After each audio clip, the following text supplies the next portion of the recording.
lightning strikes. The music might have been pumping, but the tension was as thick as mud. Miley, with her trademark no-nonsense attitude, doesn't hold back. She drops a truth bomb right there, looking Kendall straight in the eye and letting her know what's what. What's up? Hey, real quick. Oh, okay. I gotta get my headphones in. I forgot my speakers don't work on the phone. What's up? Give me a second. I gotta get my headphones. My speakers don't work on the phone.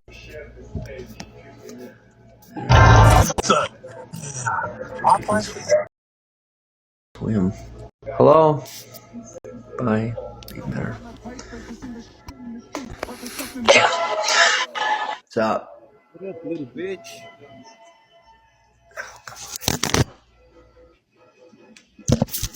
Still not connected. That's alright. Is Sunny in there or something? Sorry, I must. Here's my bro. Sorry. There.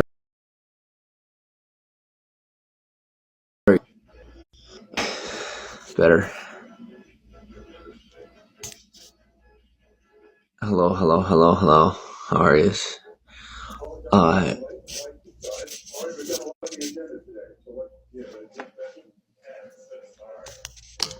So, I gotta shut off this P thing.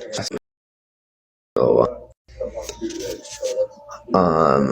just let me know when you're here, cause I'm like, I don't want to say I'm going through it, but I'm like, I'm finally weaning off cigarettes. Haven't had a cigarette in like a week. I'm proud of myself. I am coming to terms with my entire life situation, all that I just went through, and the fact that I had like all the answers I needed a really, really long time ago.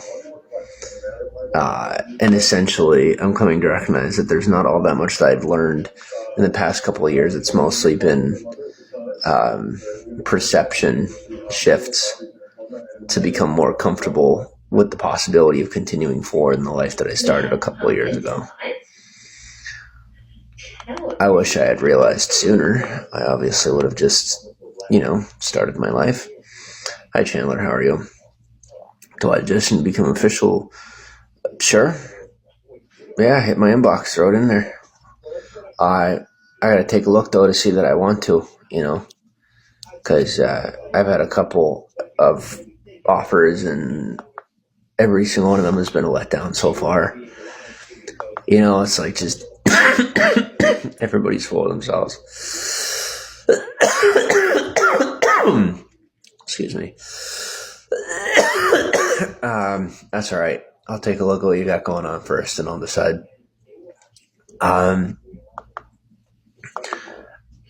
So topic tonight is aliens. That is the actual topic tonight. I want to discuss a little something with you guys, help y'all clear some stuff up, because I've had a lot of interaction with a lot of different types of people, and I know a lot of people, I know one of my nicknames was Harry Potter, right? I know what it's like to throw on an invisibility cloak. I get it. Sometimes you just gotta hide. The fact of the matter is, if we don't separate the non-human from the human, in actuality, not just those who, that's the topic, we'll chat about it a little bit. There's no way we're getting the upper hand in this situation. And one of the biggest things is where, there's a lot of people that think that they're like in on that, and they're not. They're really not. And there's a lot of people who think that like they're alien, and they're not. It's mental illness. And there's also people who think they understand the aliens, or think that they're thanks for the hearts. Bigo's telling me to say thanks, and I am thankful. And then there's, like I said, there's people who are like, other people with like mental illness who think that like the aliens are like angels or devils or demons or something, and like we're really not getting the point here. And I'm telling you from personal experience, my family's had experience with these creatures for a really, really long time. and we're finally literally for generations. I mean, back where my family's originally from, it's been going on that way for God knows how long. And there's so much that like I know of that I didn't learn from like first, that, I was kind of just, let me just say that sometimes things just make sense, and we'll go with that. But what I'll tell you is, of the things that I could tell you is, that, the whole confusion between who's who is the one piece that does need to be cleared up. That is like super important. Because over the next couple of years, things are going to get a little different, they're going to look real similar to a society we had a couple thousand years ago, but we're going to be much more organized. And there's a lot of people right now who are going to like associate in their mentality to that being like a quasi-religious type situation, and it's not at all. It has nothing to do with religion. It has nothing to do with the Bible or anything. It's all business. And no, it's not. Well, the roots of it are, listen, for those of you who, are living in real life, this kind of stuff is like kind of important to like wrap your brain around. Because, there's a lot of people that can't even cope with the situation. And, yes, you're there. I'm sorry. The freaking helicopters, if you don't live in California, the police love to play with the helicopters, and they just flew they flew super low. I think we just had like a storm or something, so that might be why. But I mean, they were like super low to the point where it shook the building, which is, they don't usually do that. They didn't even do that when the hurricane hit. And they particularly like the building I'm living in. They obviously particularly like to frequent the places where the homeless people are and stuff like that, as you can imagine. So nothing against them. Like, I totally get it. But like, you need to lay off, because this is so out of your league. It's not even funny. Like, people are wondering why I'm not like playing the game of some things. Like, I've been joking around this and that, but when it comes down to it, for me, like, I'm finally getting settled enough where I'm getting food in my belly and everything. And I'm getting enough time to rest and like get my head on straight, and it's like starting to sink in, and I'm like waking up. I'm not like just pursuing the same thing I was a long time ago. It's kind of sinking in of like how real this actually is. And if it speaks to the redundancy of how little can actually be done, how little can actually be changed, and the high level of probability of things continue to move in a direction for me that I've been having a conversation about. Well, not really even what I've been talking about, but the parts that I've been talking about. I mean, it's so much just like clockwork that it's just literally things will just go that way. And I'm not talking about fame. I'm not talking about fortune. I'm just talking about continued survival. It's like,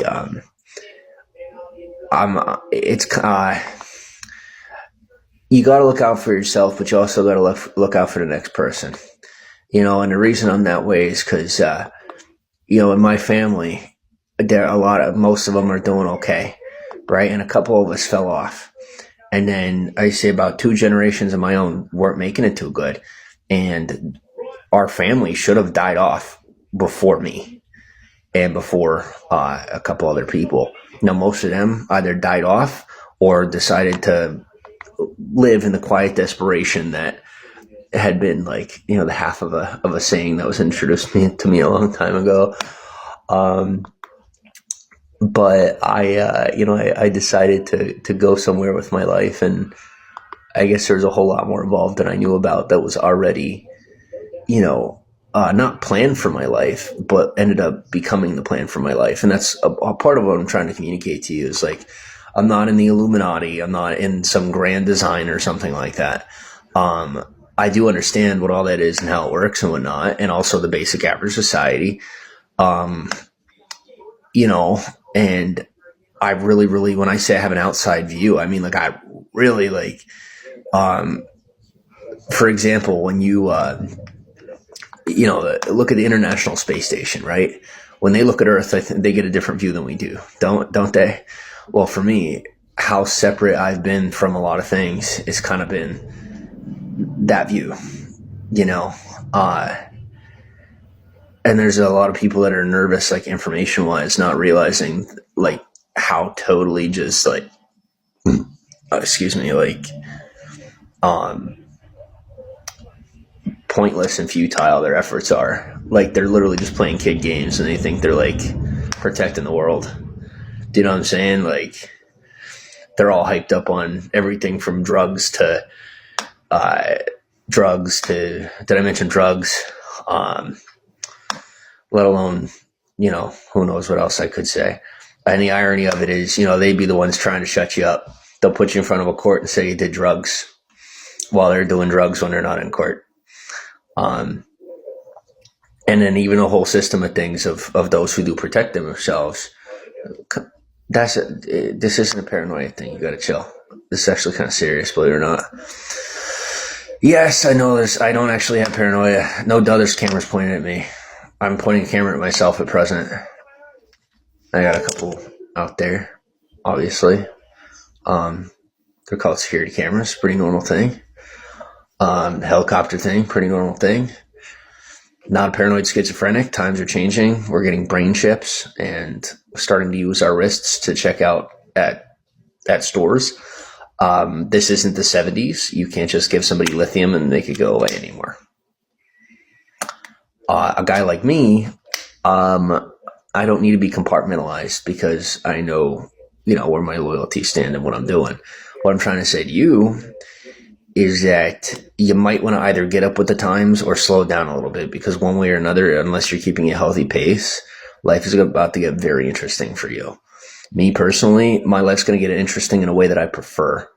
You can't stop things from happening the way they're going to happen. You can choose not only how you're going to react to them, whether or not you choose to be proactive, and what your actions are going to be during the process of society changing. What your outcome is going to be based on your awareness during that time. There's certain things that you want to be in the moment for, and there's other things you want to plan for, and there's other things you want to look back and see what's going to repeat, right? I can tell you personally, I've had experiences where I'd take a flight somewhere, right? And I ended up seeing somebody really, really far away that there's no way they got there, in the time frame that they had said. And that was something for me that kind of sparked interest here recently. And it was just a little bit of a, I just had to calm my nerves a little bit. And because I was then I'm sitting here watching TikToks, and the TikToks are talking about things that, have been covered and things that I can't get into, but super stressed about, like I have an ulcer. Well, that's the thing. Like, you see what I'm doing. Like, I'm trying to de-stress myself. Okay, for example, literally on stream right now is a sorority dancing and doing like their introductory video, because I'm on TikTok and I'm scrolling through, and college girls are drop dead gorgeous. I'm watching here. Literally, I'll show you. Look, literally watching a TikTok, trying to like calm myself down.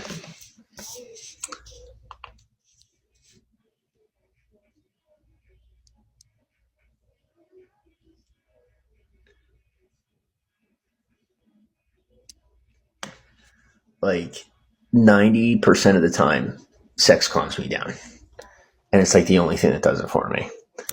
But I'm finding that as survival instincts continue to kick in, and I continue on the scope of the entirety of the situation, I recognize how temporary the situation I'm in is, which kind of sucks. Like I've done the wake up thing that I hadn't been doing, because I was like romanticizing my situation, which is also a survival tactic of the brain to make sure you get through situations where you're actually dying. And I was actually dying. So they pulled me off the street. Now I'm like, I'm getting back to like regular brain. And I'm asking myself what the hell I'm doing. But I'm going to continue on with it to a point where I could at least be on track. And then once I'm on track, I could take off running, but I don't have to run away is the difference. This is the homeland for me. I'm safe. I'm comfortable. I fit right in. Got my vaccines. I'm not playing games. I'm playing the game. and I'm a part of it. To be totally honest, like I know where I stand, and if you got people that are part of the organization, people are part of the resistance. I'm gonna be totally honest with you. I've lived on both sides, and I much prefer the organization over the resistance. But what I will do is continue to attempt to facilitate an environment where people who are more resistant can feel more comfortable and free, and can actually be comfortable and free. Because at the end of the day, we're not going to be able to maintain this planet unless we keep things in order. And that's the truth. Like I've been places where things are free and people don't really understand themselves. To be totally honest, most people who believe that a free world in that fashion is like better, they don't actually understand their own humanity or the existence of what they are for the most part, because the mind they're using and the examples they're thinking of in this utopian possibility of anarchistic or whatever it might be, the fact of the matter is you are underestimating your own nature and not recognizing what you really are, how you are, and you've never been that thing that you are. And so most of your behaviors are matching what you're familiar with of what you've been and what you think you are and what you may be, the viewpoint of your life that's being intended for you, based on the people around you and the life that you're living. For the most part, people that are free, there's maybe 2 or 3 small parts of society that I've seen that are, and this is also through like word of mouth and like people teaching me, other than just me seeing it, because like there's some parts of it that I haven't seen myself. But there's a tribe there's a tribe above South America in what's called the Darien Strait, where they are like a docile people, which is really, really rare, by the way, to be a free society and actually be docile and not war driven. Believe it or not, we are less war driven in our civilized society than most uncivilized societies ever were. Then also there's a tribe, I think in Africa, out in the desert, that they're very peaceful. They kill other animals to eat, but that they're very peaceful. And then up in Scandinavia, their culture is non-war driven. So like if you've ever heard of Vikings come from Scandinavia, but Vikings are not Scandinavian. They didn't go out trying to bring stuff home for the most part. If you ever hear about that, like Scandinavian travelers and boaters, they were fishermen and fisherwomen. And by the way, thousands of years ago, women and men were still equal in Scandinavia. Like there was like, it was never even a conversation about gender or equality or whatever. It's like they always had equality. It was never a thought to not be equal. But Vikings were ones that left the land. They were the outcasts that decided they wanted to create war or famine or death or chaos. They wanted to cause problems for people, so they were exiled, and they would band together and they would travel off. Hello, how are you? So anyway, for the most part, people are cannibalistic. I hate to tell you, but most humans are extremely, extremely violent in their true nature. They are warmongers, most of them, and they seek to destroy more than they seek to create, majoritatively because we are a hyper advanced species, and because of our hyper dominance over most other species in an intellectual fashion, we experience most of our existence as sport, and that often causes a desensitization from the connectedness, from having connectedness with the rest of reality, that we are often dissociated from most of the rest of existence on the planet, because we're so wrapped up in ourselves, because we managed to hyper evolve, presumably. And at this point, we're beginning to truly believe, the visitors we've been getting, that we were actually, we were experimented on and created, that the transference from hominid to come to the point where we're at took intervention. It's also kind of coming out as a commonplace, obvious viewpoint that, different ancient civilizations that were, well, how did we put these blocks in place? That we did it with our minds, that there would be collectives of people, hundreds of people come together and use telekinesis to lift these objects and put them together, with large mass amounts of, electrical energy, and then you would transfer between each other and get in a circle and literally just build the thing, with your mind. And that's, according to some scientists, what, was taught to us by these aliens that came here. And that the attempts to create these stories with these different, these humans who had different heads, was with the knowledge that there would be civilizations coming to pass that, would be attempting to tap into, said information and said skills that weren't, adept, capable, or responsible enough to do the right thing with those skills. And so, like, they literally, at least this is a theory, that the hieroglyphics that they wrote were intentionally misleading, and that it was mostly that hieroglyphics were mostly a slave language, for people who couldn't, like, ascertain and comprehend the higher parts of being, and that psychokinesis and different abilities of the mind were considered commonplace back then. But because it's like we're so disconnected as a species right now in that way, we don't even know about it. And so as we've been, forming these ideas about what happened in ancient Egypt, those weren't even part of the ideas we formed, because we could never really fathom that. As I came from Venus and I came to crossbreed with you, I don't care. And that's usually why I end up knowing what's actually going on.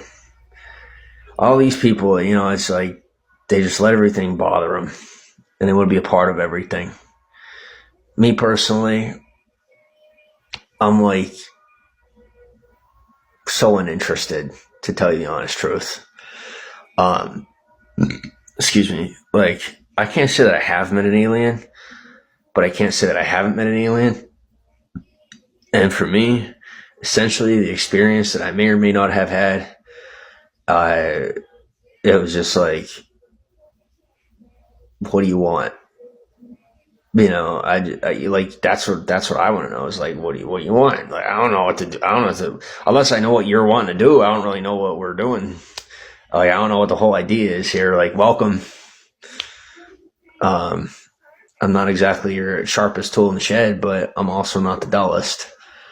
So, I would just want to know what's going on, and like why, you're doing things the way you're doing them. But, now what's your take on, because like people aren't even talking about it because they're so scared. The government finally came out and said verbatim that, not only are aliens real, but like we're working with them and conversing with them and whatnot. And like it was an official government announcement not too long ago. And it's like people kind of expected it, but at the same time, it's like people can't handle it. And then we've had this mass influx of people just thinking they're actually believing that they are aliens, and they're not. Like, trust me when I tell you, like, aliens are different than humans. It's not gonna be.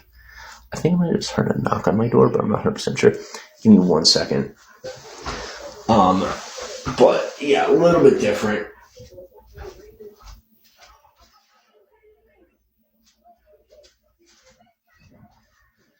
Yeah, it happens from time to time. Somebody knocked on my door and I kept walking.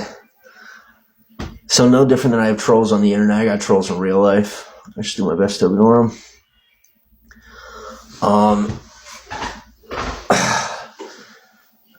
Mostly just people that were lucky enough to get their asses off the street before they were swept up in a flood, just to turn around and be shitbags anyway.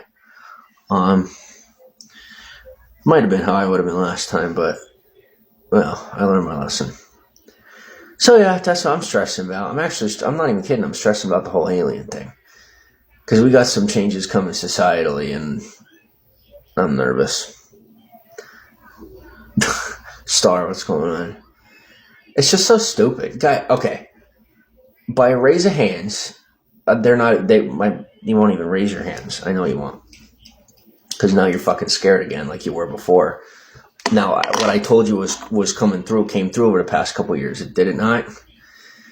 Was it something to be scared of? Absolutely, because you sat scared the whole time and didn't do anything. Did I need to be scared? Obviously not. Because I was doing something the whole time while letting you guys know you might want to just be a little ready. And now I'm telling you guys, over the next couple of years, things are going to change permanently.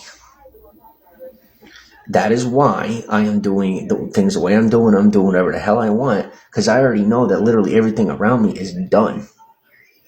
They're fucked. They're dead. God's honest truth. And if they're not, it's not something I know about. And I know it's not the entirety. I know the statistics of it. You know? I bank on miracles, believe it or not, because I've had a few. But I don't sit here pretending like what I know never isn't real. And I trust that intuition. I go with it. It usually works. You know? But you guys have no idea that frickin' Amy up north, how many times I've had to stick my neck out for that one. Out there talking like she's not an alien. I checked. You think I went there? Why do you think everybody's telling me? And I took a look. I'm like, well, it's possible. I mean, she's doing some things that are a little improbable, and she could have had a little brush with something. But I kid you not, that woman is not only not an alien, but she's never had any interactions with any either. Now her son, on the other hand,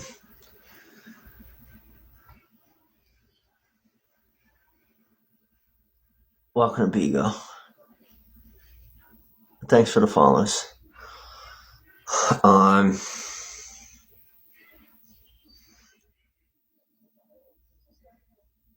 So essentially, it's like my brain's going in all these different directions. You know, I got all these different things to be worrying about at one time.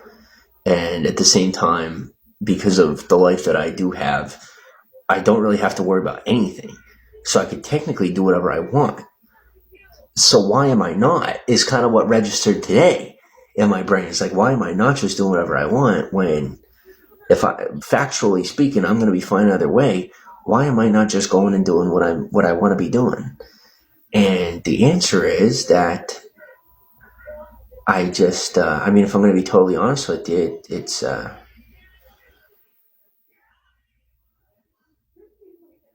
feel like I should be with my family. That's the truth, you know. I feel like that's the right thing to do. I mean, there's a lot of people who tell me, like, somebody that I had been with isn't, like, palpable. Like, they compared and were like, you realize that, you know, you're this, and she is like this compared to your entire size. Like, this is her. You realize that, right? Like, there's something wrong with that, is what they're saying. I'm like, everything that we teach one another says the opposite. Says that that's totally fine. Like, are we just lying? You know, is that a fallacy? Or are we just making that up for fun? Because I no offense, but I took it seriously, you know, and I love her, you know. So, like, I got freaking sitting here worrying about fucking aliens and, you know, all these unstable people thinking it's the end of the world. And frickin' now we're finally doing the land acquisition thing, and things are switching around, and, like, I'm not frickin' ready for it, you know. I'm prepared, but I want to be with my family. Like, by the time I'm able to see my family, that talent like is done, and everybody's freaking blind to it. They don't see a fucking thing, and God knows they ain't listening to me, you know. But I have to say is that losing my family is definitely a curveball. So I'm sitting here like, I mean, should I just? Because that here's the thing of it is like, to me that's my family. I don't see it in like a contextual sense. Like I'm a very relativistic type person. Like I really do see like everything is equal for the most part. And so for me, it's like I could be big in the world and that's great, but like to me, my soul, my existence is equal to the next person. You know,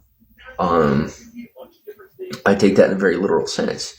So for me, I'm over here and they're over there, and I don't see it this way.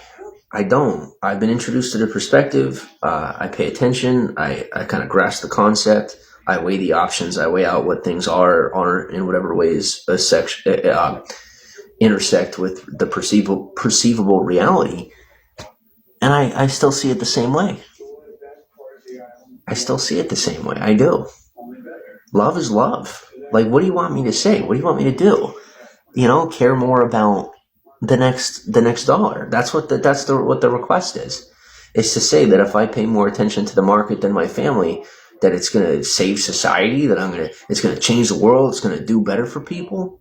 For who? You know, change starts at home. And if there isn't a home, what are you going to do? Like, I'm changing myself, and that's wonderful. But how many times could I change myself? Infinitely.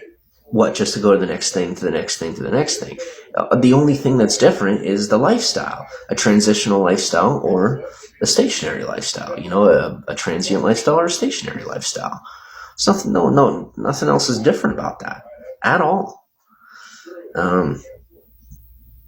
So I'm just uncomfortable to be sitting here and like, I just have these.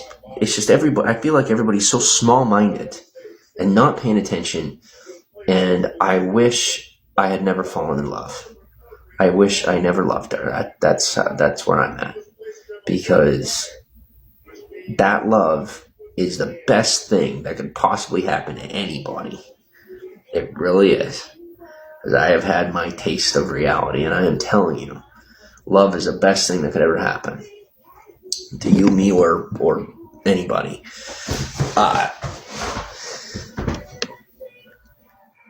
But as I sit here with that portion of my own reality in the palm of my hand,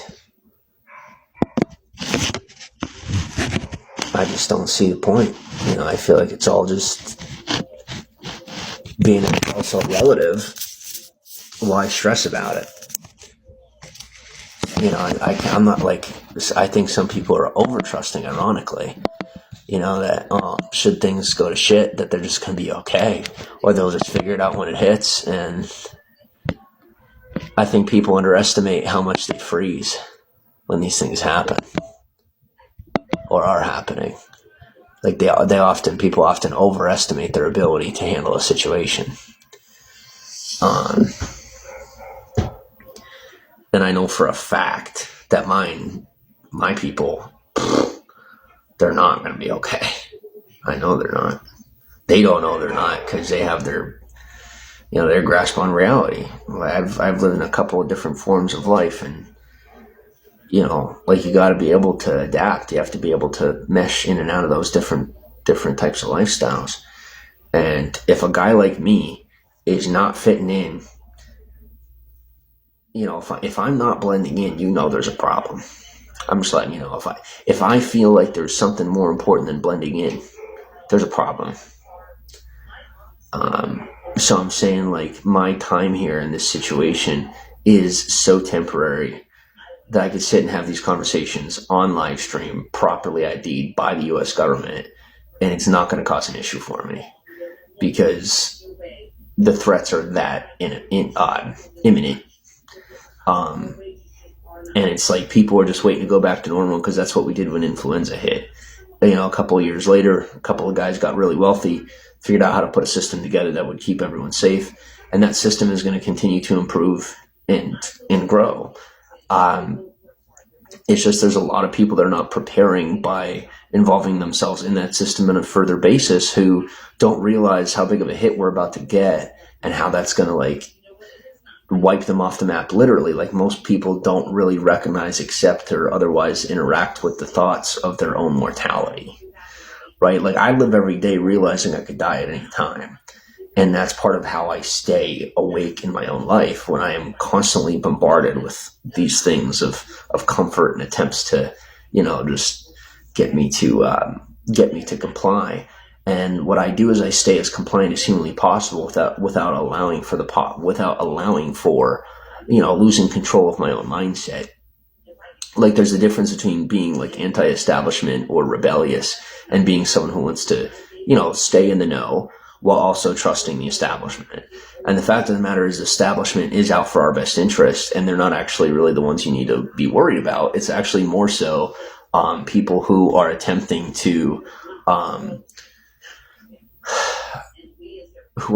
replicate what they've done. Right? So like, there's people who at the wrong place in the wrong time are trying to replicate the social movements of the people that actually run the world, and, operate and delegate responsibilities throughout the world of what's to be done and how it's to be done. And we have people that are supposed to be, sticking into a social role, who are saying, well, we're going to take over the world. We're going to do what you do, and we're going to be you. We're going to kill you, and then it's going to be ours.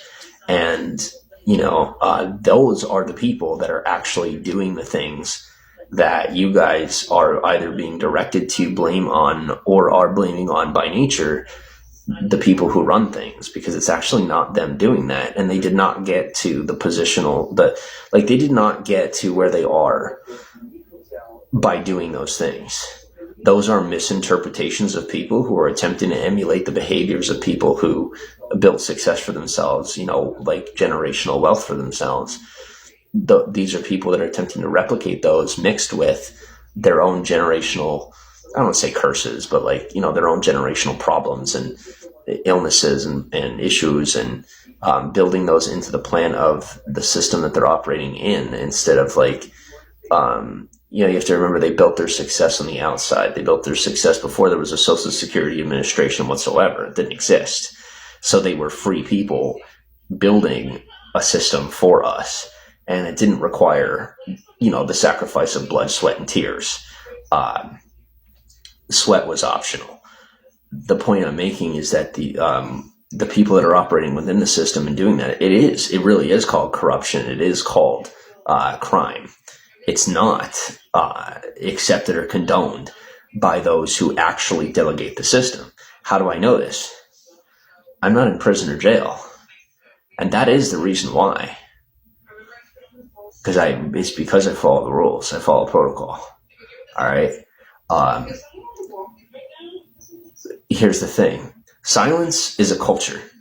Silence about issues, for the most part, unless you are someone of responsibility within the establishment itself, it's cultural. So like, if you are in the government and you are told, do not talk about this, then that's crime if you talk about it. If you're not in the government and you're talking about something that you have not been told, do not talk about this, like with proper documentation, or by someone who is actually, who has identified themselves, or who has layman identified themselves, if you have the ability to recognize those people, unless you are told, or unless it is insinuated that you are not to talk about it, it's not a crime to talk about it.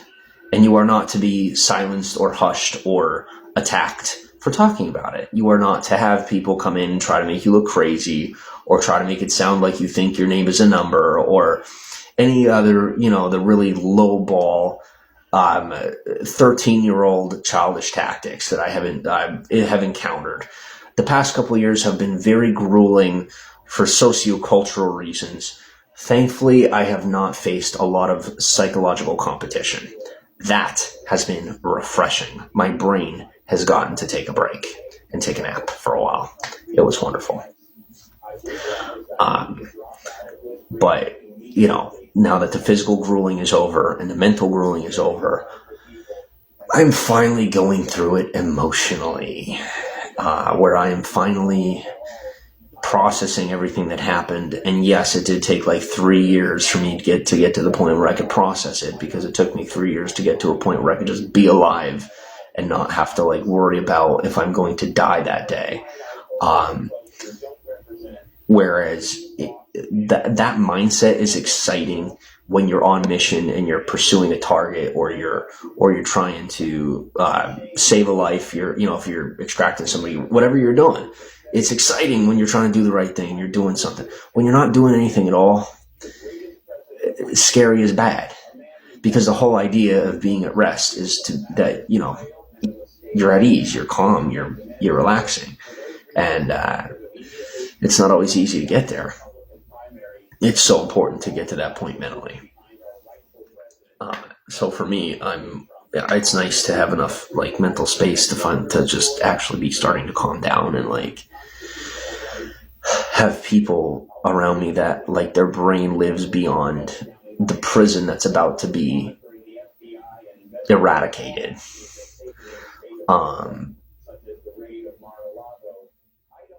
I made it out just in time. And I don't know how long I'm going to be here. I can tell you that because of the things that I've been through, I'm not very scared of, and I'm kind of excited for post. I hope everyone does okay. Post challenge in this country and in this state specifically. I hope, over the next couple of years, I hope everybody, I hope the best for everyone to make it through.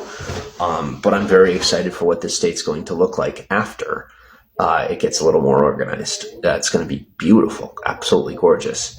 And not like the creepy white peopling that we're doing back east right now. And you guys know what I'm talking about. Like that attempt of the Nazi revival. You know exactly what I'm talking about. Thankfully, that is failing, and it's resonance from the time of Hitler, because you got to realize that dude made a big impact in a short amount of time and really affected a lot of people's mindsets. And the propagandizing that he did affected millions upon millions upon millions of people, including a lot of our own citizens who are still recovering. So a lot of what you're seeing in other states, and how, like, if you notice how like people pursue each other and like come after each other and be correcting each other's language and that is only going to be happening for the next couple of years. It will become unpopular very soon, and we will go back to normal. And by normal, I mean the normal from like the 90s. The normal in the social sense of normal in the 90s, when we weren't like constantly attacking each other because we're all afraid we're going to die or something.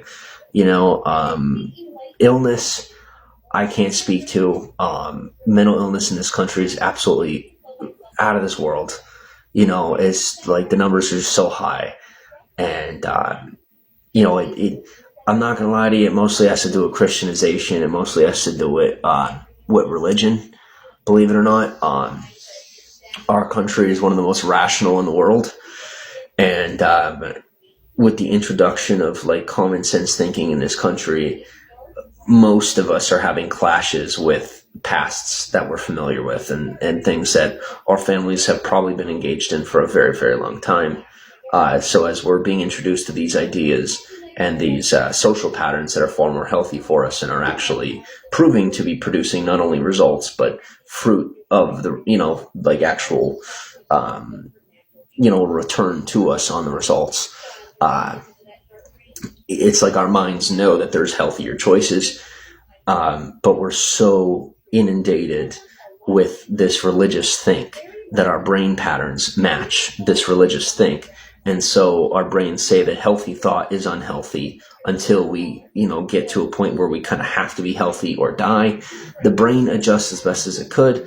For the most part, a lot of people end up producing some form of mental illness, sometimes temporary, sometimes not.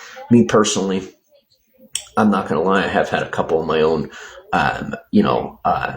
maladaptive behaviors that I've had to work out of through those transitions. So if you're facing some sort of mental illness or something, don't be like ashamed of yourself or like think that you got a problem for life. Go see your therapist, talk to your psychiatrist or psychologist, and see what you can do, because some stuff is temporary. Like I've gone through some stuff, but it's been temporary, thankfully. But not everything is.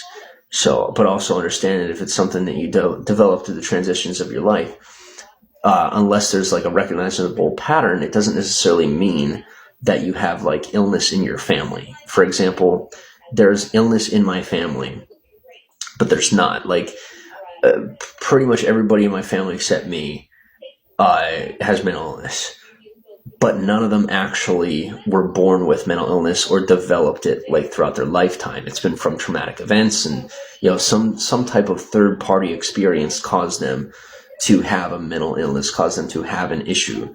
So it's kind of like some people are born without a leg, some people are born with a leg. My family was born with both legs and they lost one, metaphorically speaking. So you can think of it that way. Like if you develop a mental illness and there's not like a track record in your family, or your family has developed illness through trauma as opposed to hereditarily, it doesn't mean that you have that there's a proof of pattern there hereditarily that you have an issue. So it doesn't necessarily mean there's something wrong with you. And even if there's something different about you, there's always a possibility and an opportunity to turn that into something good for yourself and realize that, sometimes something that may feel like a problem could be a good thing for you.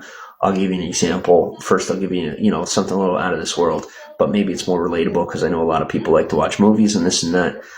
There's a movie called Bird Box. The deaf people live because they couldn't hear the stuff that was driving people crazy. Everybody else died. The deaf people lived, and a couple of hearing people made it to the home for the deaf. In my own life, through some of the experiences I've had, I felt like my life was falling apart and this and that, right? So I kind of developed like OCD, which I found it is pretty common.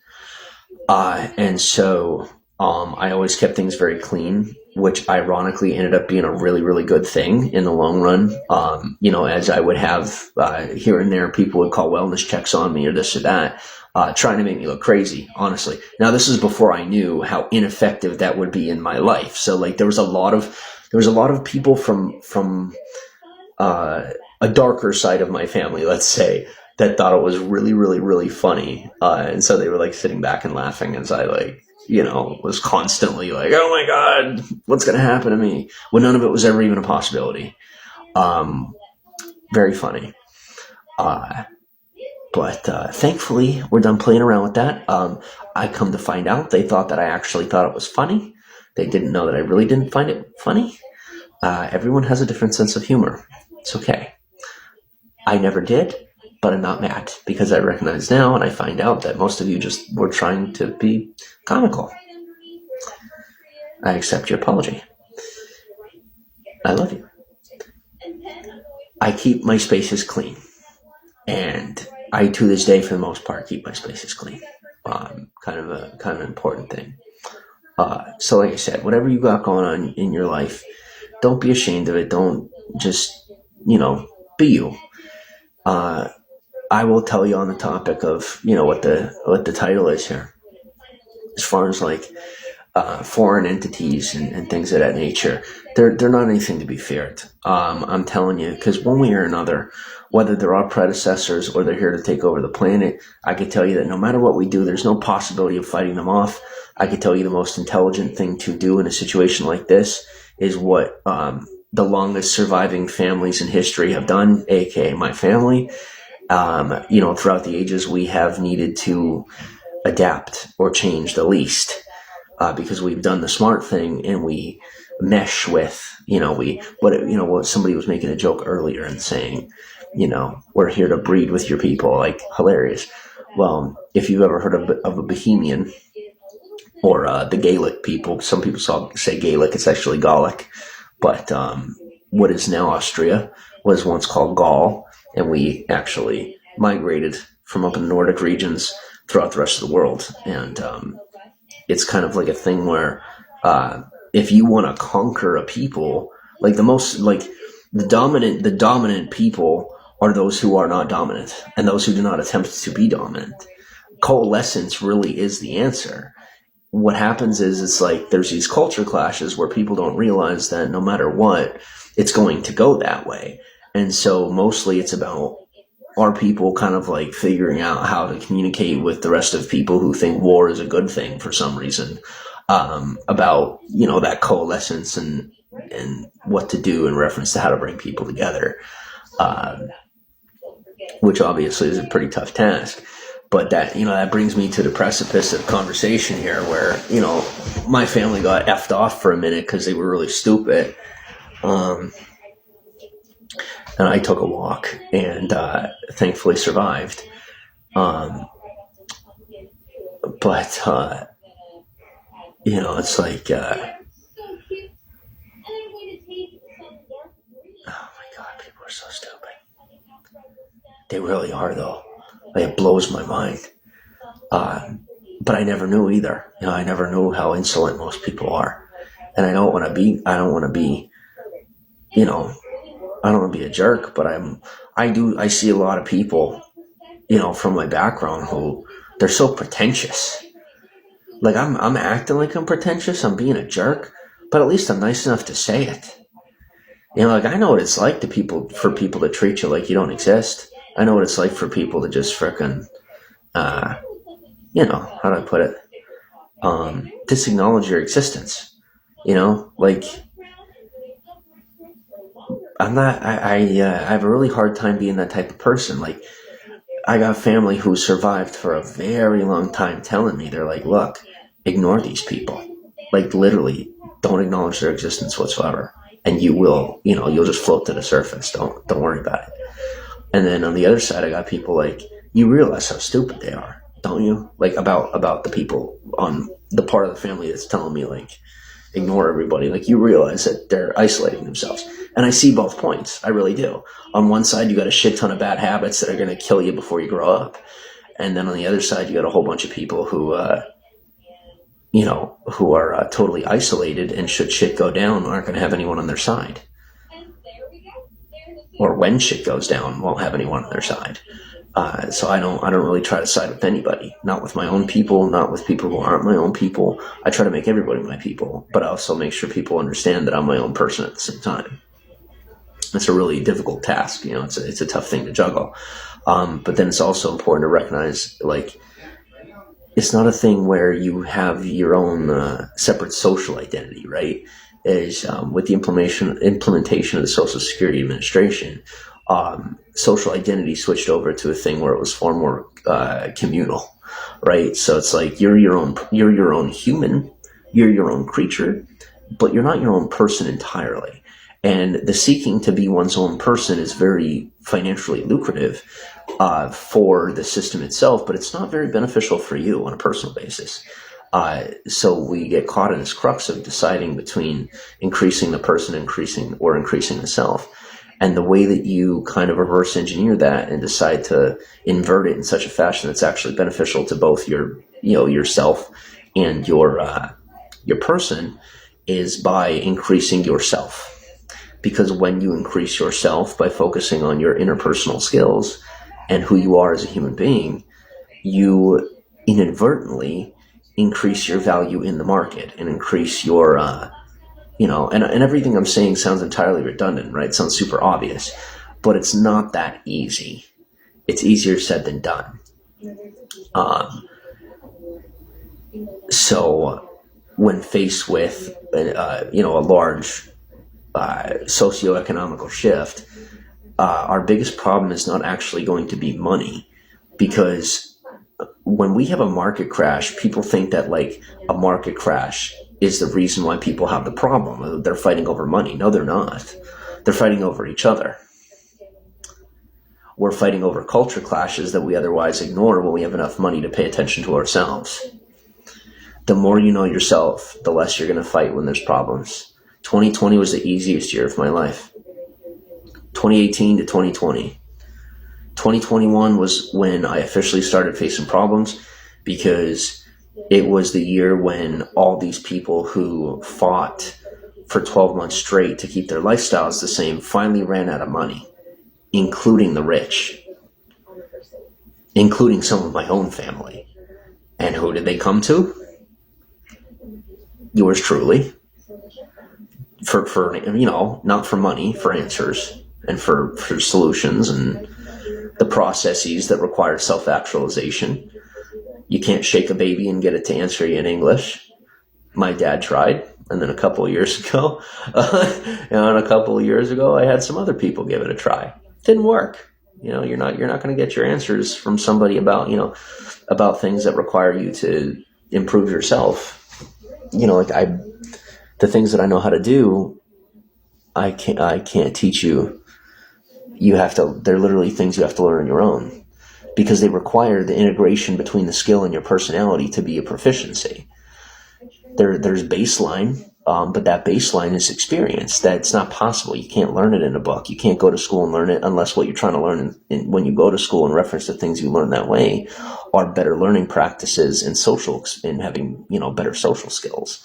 It's a life experience thing. You can't just expect it to work out. So for all these people that were like shake, rattle, and rolling me, broke up my fucking life and my family and psycho-manipulated my spouse and fucked up her head, which I'm still, that ain't over. Don't come at me, because I've been really, really nice. I don't do the corruption thing. I was a quiet boy for a minute, because mostly as a thank you for, keep me alive from birth. But I'm not going to lie to you, that one thing it's not going to last a lifetime unless we continue to figure some stuff out, and quickly.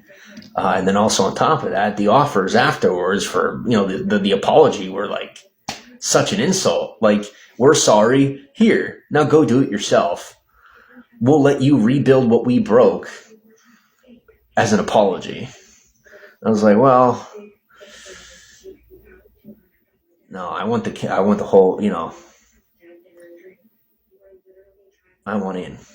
And if I'm not in, I don't give a fuck. You get rid of me, find a replacement. I get it. You'll never have the same, and you'll know it. Once I'm gone, you'll find out. Unless you decide to stick with me and do something with me. Anyway, my point on that note, and it does come full circle, everything I've said, full circle back to the topic of conversation. My experience with our foreign people that are now, integrated with us, believe it or not, is mostly through technology, some through copulation, mostly through technology. Me personally, a little bit of both. But the fact of the matter is that you can't change reality by yourself as a human, and if you want to elevate to a point where you're going to have interactions of, and we'll use layman's terminology from the movies and all this and that, because it's all we've had for the past 30 to 40 years, because, we need another 30, 40 years for people to get used to it. Now that we finally introduced the idea.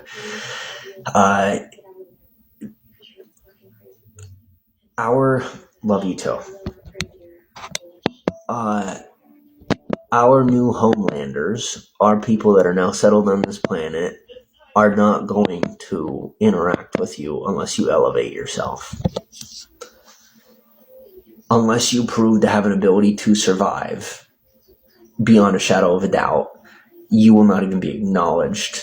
Okay, I've in my experiences have acknowledgement from some of the most popular, prominent, wealthy, long-lasting families of this planet are like looking to see what they might want to do with me.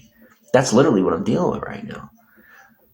No offense, with all due respect and with love, to help sell, to help people understand how much you really do want to work towards elevating yourself and getting interactions with these interplanetary creatures that are actually, now not only are proven are real, but our own government's coming out and it so that people can grasp the concept of its reality, that it's more than just a fallacy of wishes and hopes, or fears and doubts. You have to get yourself there. You have to move beyond that, because my interactions with them, oh my God, outweigh 1,000 times over interactions I've had with even the most intelligent, longest lasting families that I've met on this planet. I've met some people who are they've been literally running the fucking world for thousands of fucking years, not making this shit up. You can't prove it. just so you know. You can't prove it right or true or false. But I have. And I'm telling you, what I learned from them was like child's play. And I didn't say anything because I was afraid of, like I'd be like fucking murdered or some shit. But I came off as such a smug bastard when I'm being shown like secrets of the universe or whatever. But for me, from my interactions with, this tech and whatnot, and what exists beyond what we think exists, it's so small, it's so minute compared to what there really is. And if it's any example of truth to you, for people that might doubt what I'm saying, think about how I was born and raised, right? And now we say that people could blow up, they could make it this and this and that. How often does that actually happen? How often are they actually just connected? If we're going to be totally real, I'll agree with you. For the most part, yes. Oftentimes people are just connected, right? And then the story has to be sold that they made it. I get that. I am telling you, without tapping into connections, I got to where I got to. And I'm telling you the God's honest truth now that I have like the people that would be considered connections for some people are people that I'm utilizing for protection. Like, I want you to think about that. They're the people that normally have all the resources, have all the answers, and offer you the future. To me, they're the people that I look to eradicate an issue and like make sure that I'm safe to continue to work with the people that are those people to most people, but like who I have for me. And I'm not even kidding you. They're not human. And it's not a matter of a lack of being able to like grasp the concept, right? So there are some experiences you have that you may believe are not human or not of this planet. And it's mostly because your mind has a hard time comprehending the topic. Well, there's a typeset of like bullet points, right? Things you could go, like there's a list you could go down to decide for yourself whether what you're dealing with is basic, advanced, or of another kind, right? Like, is there a mismatch? When you have a mismatch mixed with processes that create an ROI, okay, a return on investment. I speak in a financial term because that's actually, money was kind of the language that I created for myself to be able to differentiate if I was actually, like I said, how do you create a new answer without a new answer? You don't. When you're producing, when you're doing a split test to see if something's true or false, or if you actually got results or not, that's the only way you're going to do it, is by being a little out there. Because you're not, you can't just do the same thing twice expecting a different result. So speaking to anybody who's, into a little bit of experimentation, that's what I did with myself in my own life, and it worked. I was right. And it changed me. And so I grew, I was this, what was I? If this helps explain to you how I ended up with the person I was with, that don't make no sense, right? Because a lot of people, I did that, and then they were like, they thought I was this, thought I was that. It took them time to like figure it out. People got close to me, people got around me, and y'all have had long enough to be like, well, he ain't the devil, he's not lying, and at the same time, it doesn't add up.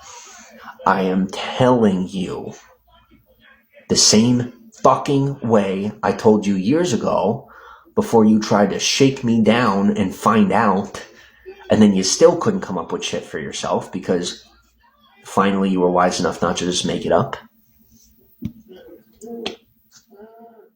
This was me growing up. Here I am. It's not possible. It's not works of the devil. It's not whatever. It's science. Energy transference, all this different stuff that became declassified like 20, 30 years ago.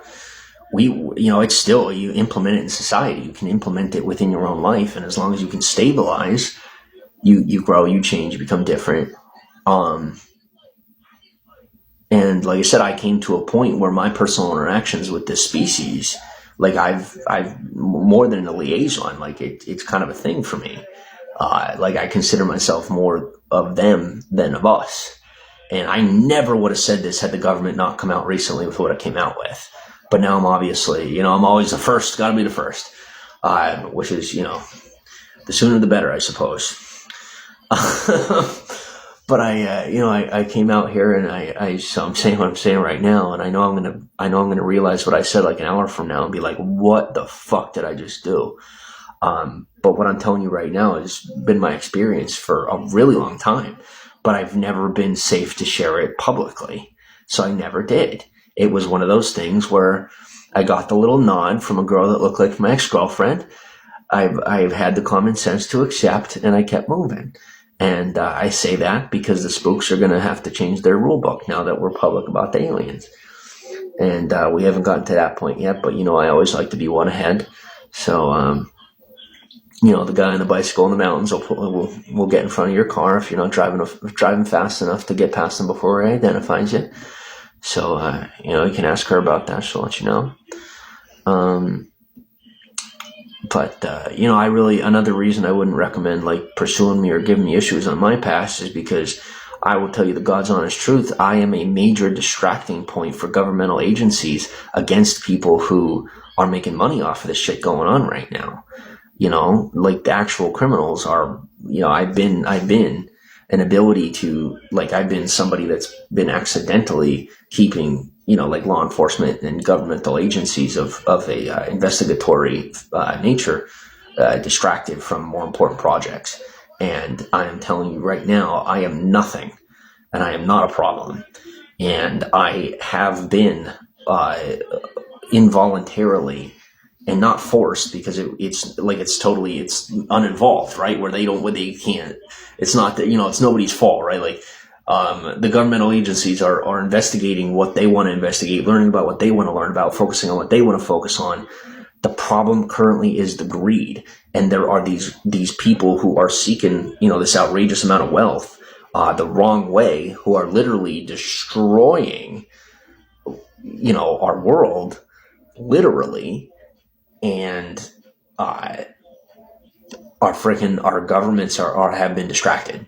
They have been. We are distracted enough not to be ready for COVID. Don't tell me that we were ready for COVID. I know we weren't. We weren't. Our government did not know about COVID, which is more embarrassing, at least in a control fashion. It's more embarrassing that our government didn't know about COVID than if they did. So the fact of the matter is we didn't, because we've been so fucking distracted.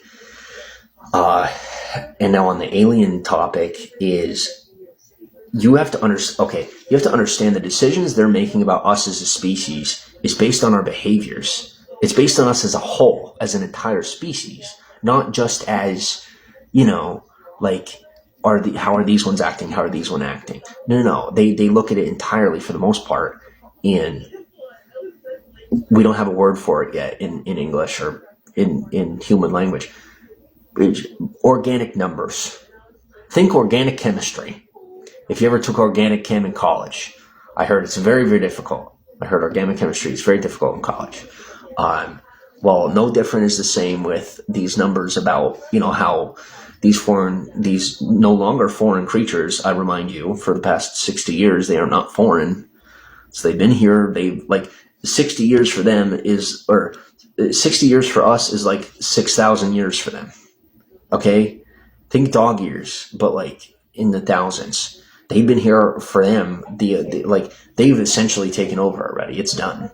It's not an invasion. It's a coalescence. A lot of us are now at this point integrated. The thing is, you have those who are integrated technologically. You have those who are, baseline biologically inclined from interactions, and then you have those who are, biochemically re-engineered. And then you have those who, are not only biochemically re-engineered, but have had a successful transition into, fusion with the technology. And that's where I'm at. And that's why, when people are around me, they don't know what the fuck's going on. I got shit going down. I'll put something on TV. Somebody walks by, and it's really easy to trip people out. I'm not trying to, but people wonder, they think of me like I'm some advanced da-da-da, and they don't get that it's not my doing. It's not like I'm not special.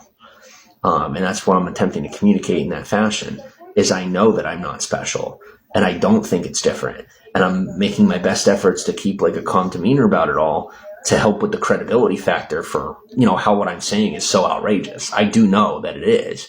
I remember growing up, if I ever had anybody say to me what I'm saying right now, I'd lock the door and call the police. Like that's what I would have done growing up. If somebody came to my front door, knocking on the door, offering me religion. I mean, I'm not, but like you get what I'm saying, So it's just that's how I would have heard it growing up. It would have sounded to me like just some nut trying to sell me their own, spaghetti monster religion. So if you're retaining and ascertaining what I'm saying, then good.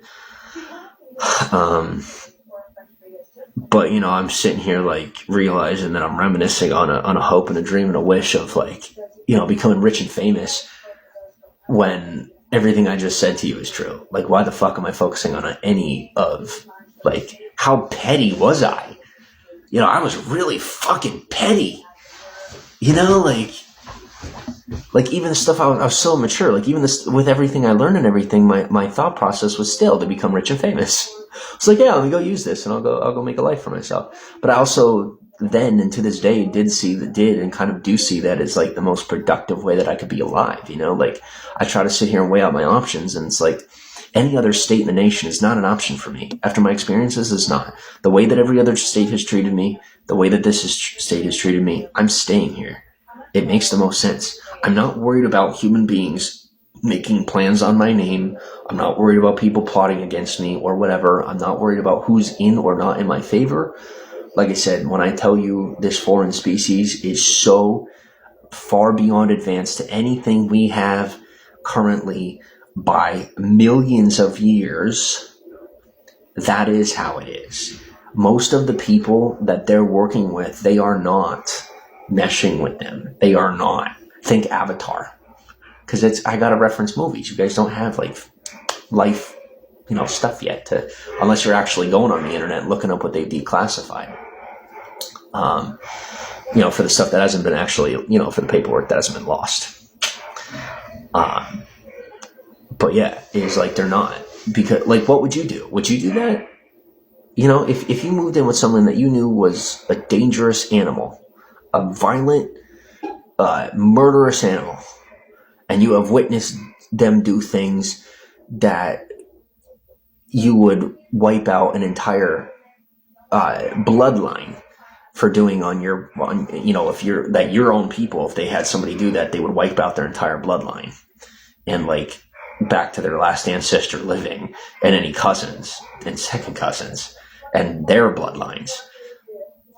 Do you think you would just, let's just move them in and just hang out? No, they don't let them in their space. Me personally, I'm literally like a super docile person. I've always been known to be the weakest link. Like always, if I'm going to expose myself in totality, to be completely honest, I've always been known as the weakest person anybody knows. And that is why I believe like it kind of worked out that way, that I got to mesh with the tech. And if you pay attention to the way that I behave in society, like people like try to cover for me or something, but you don't need to. Like we've actually kind of been waiting for the government just to be like, yeah, we're fucking stupid. These guys are real. And you don't have to blame Mark Zuckerberg anymore. We don't have to tell Elon Musk to fuck off any longer or take it out on not Mark Cuban. The Amazon guy. You got the point. Better I don't say his name anyway, because he thinks he's an alien and he's not. But anyway, moving on. I guess the most critical point I'm making, and the thing that I'm saying, is it is people of the world, it is good people. Like good people made sure that I lived to where I'm sitting here right now. And so for those good people that made sure that I lived, that's why I'm saying out loud to you guys to make sure that you differentiate and recognize that you are not aliens. I know you want to be. I get it. You're not devils. You're not bad guys. That is all mental illness. That is all attack from bad people who attempted to tell themselves they are the good guys and they're not. I'm telling you, just don't be sweating it. Just realize you are a human being. You're just really advanced. And as long as you grasp that concept, then you can come to a space of mental humility, like to a space of humility where they may have an interest in your existence. But I can tell you as of right now that that's the species, the main species that we're interacting with is the most advanced. They're not Rockefeller met with them a couple of decades ago, and ever since we've just been learning and growing and trading and advancing, attempting to build into what they have. We have like organic fashions of what they have, but we're really not anywhere near what they are. But we're kind of being led to believe that we are. They're not lying to us, but we're not capable of grasping anything further than the notion that because we're very prideful creatures.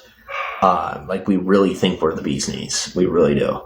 But literally, like, we are so far less advanced. For example, one of those technological meshings, like, they were listening in on and watching in on interactions going on in the phones that were in the room at the time, the devices that could pick up on audio. During the time that I was with someone who was showing me stuff, who thought we were in a space where it wouldn't pick up any signal. But that's another thing we don't understand is, like, guys, brick doesn't stop all the signals. Slate doesn't stop every signal coming out the phone. There's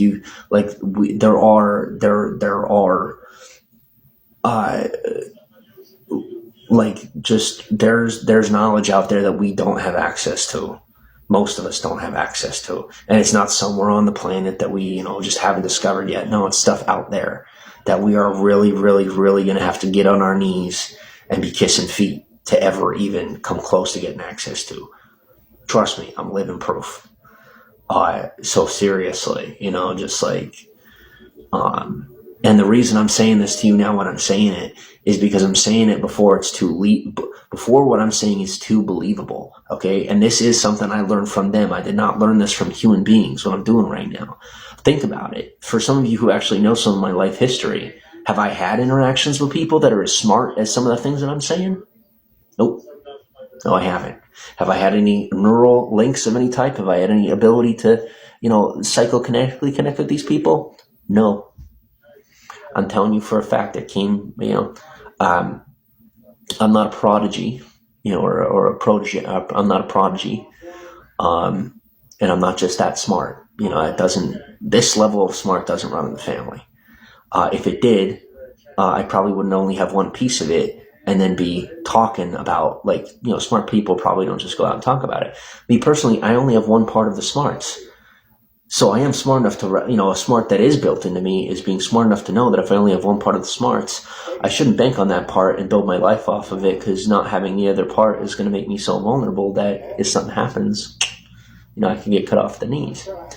So what I'm saying to you is that if we were to take it somewhere with what I'm saying, it would eventually get retracted. So, or it would get, it would end up being known for that. So I'm sharing what I'm sharing now, as opposed to, I'm telling you right now, I could literally sense there are people out there like me who have had that mesh, except they're a little more selfish. And as you want to fucking hook up on that shit, go get them or whatever, that's fine. I don't give a fuck. You do whatever you're doing as long as you leave me alone. Just don't get them fucked off, because then you're not going to be okay. But in all seriousness, they're waiting for the moment to share this info where it's going to make them famous and rich, or at least their hope. That's their hopes, right? That's their intent. And like I said, this alternate species, they really, intent is a huge, huge thing for them. Like, what you're trying to do or not do, they already know before you even think about it. They do. They see you coming. and they've already like pre-chosen people to be like that they're dealing with and everything before they even came to the planet. I don't know how any of the rest of that works. I'm not a rocket scientist, but I'm pretty fucking good with the human brain. Even I don't know the terminologies. I know our world has created this system where we have, we base someone's intelligence on their ability to name different parts of the brain. Like I get it. Thankfully, this alternate species doesn't operate that way. They have a system built for specific species such as ours that do operate that way. So then they can interact with us in a fashion that's, makes us feel comfortable. But, I see my intelligence. I don't have to and it's not just some imaginary friend either. I mean, unless you want to just mark me as a crazy genius until like 20 years from now and everybody looks fucking stupid, keeps happening if you haven't noticed, with the multiplicably increasing intelligence of society. It's not an accident that we didn't have any of this throughout human history, and all of a sudden we have all of this separate tech. We may have had a lot of this stuff built into us in the past. This actually is the first time in human history we've ever had technology that is inorganic, like is essentially inorganic. It's pretty new to be having technology that isn't fused with us, and that the fusion with the organics is coming second. But anyway, what was I saying? As far as having the one piece of it, and then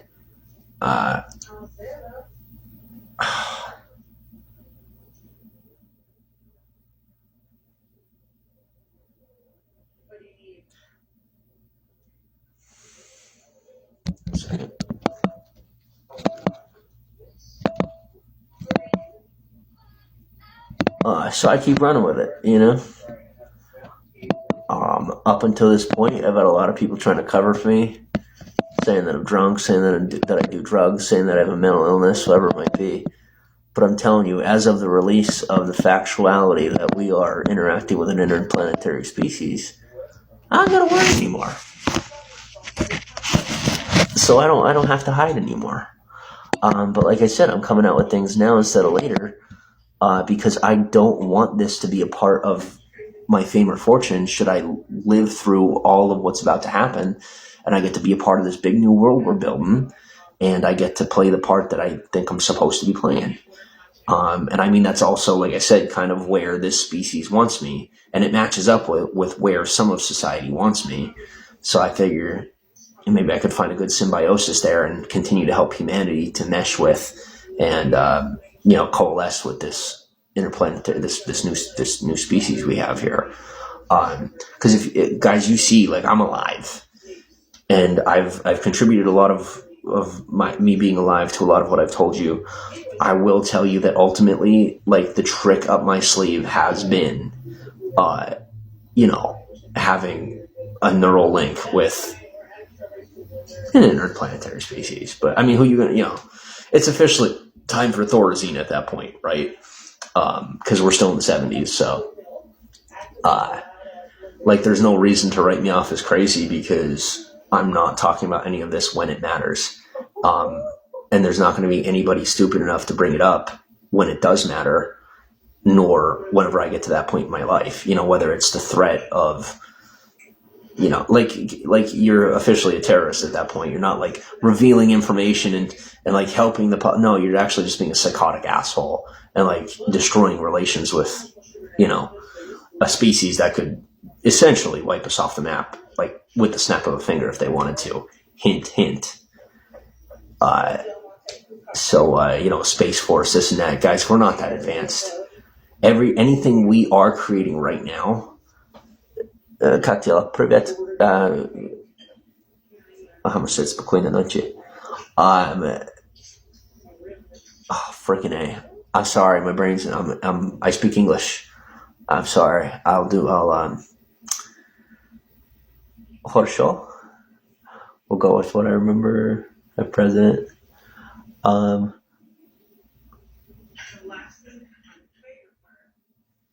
It's okay. It's all good.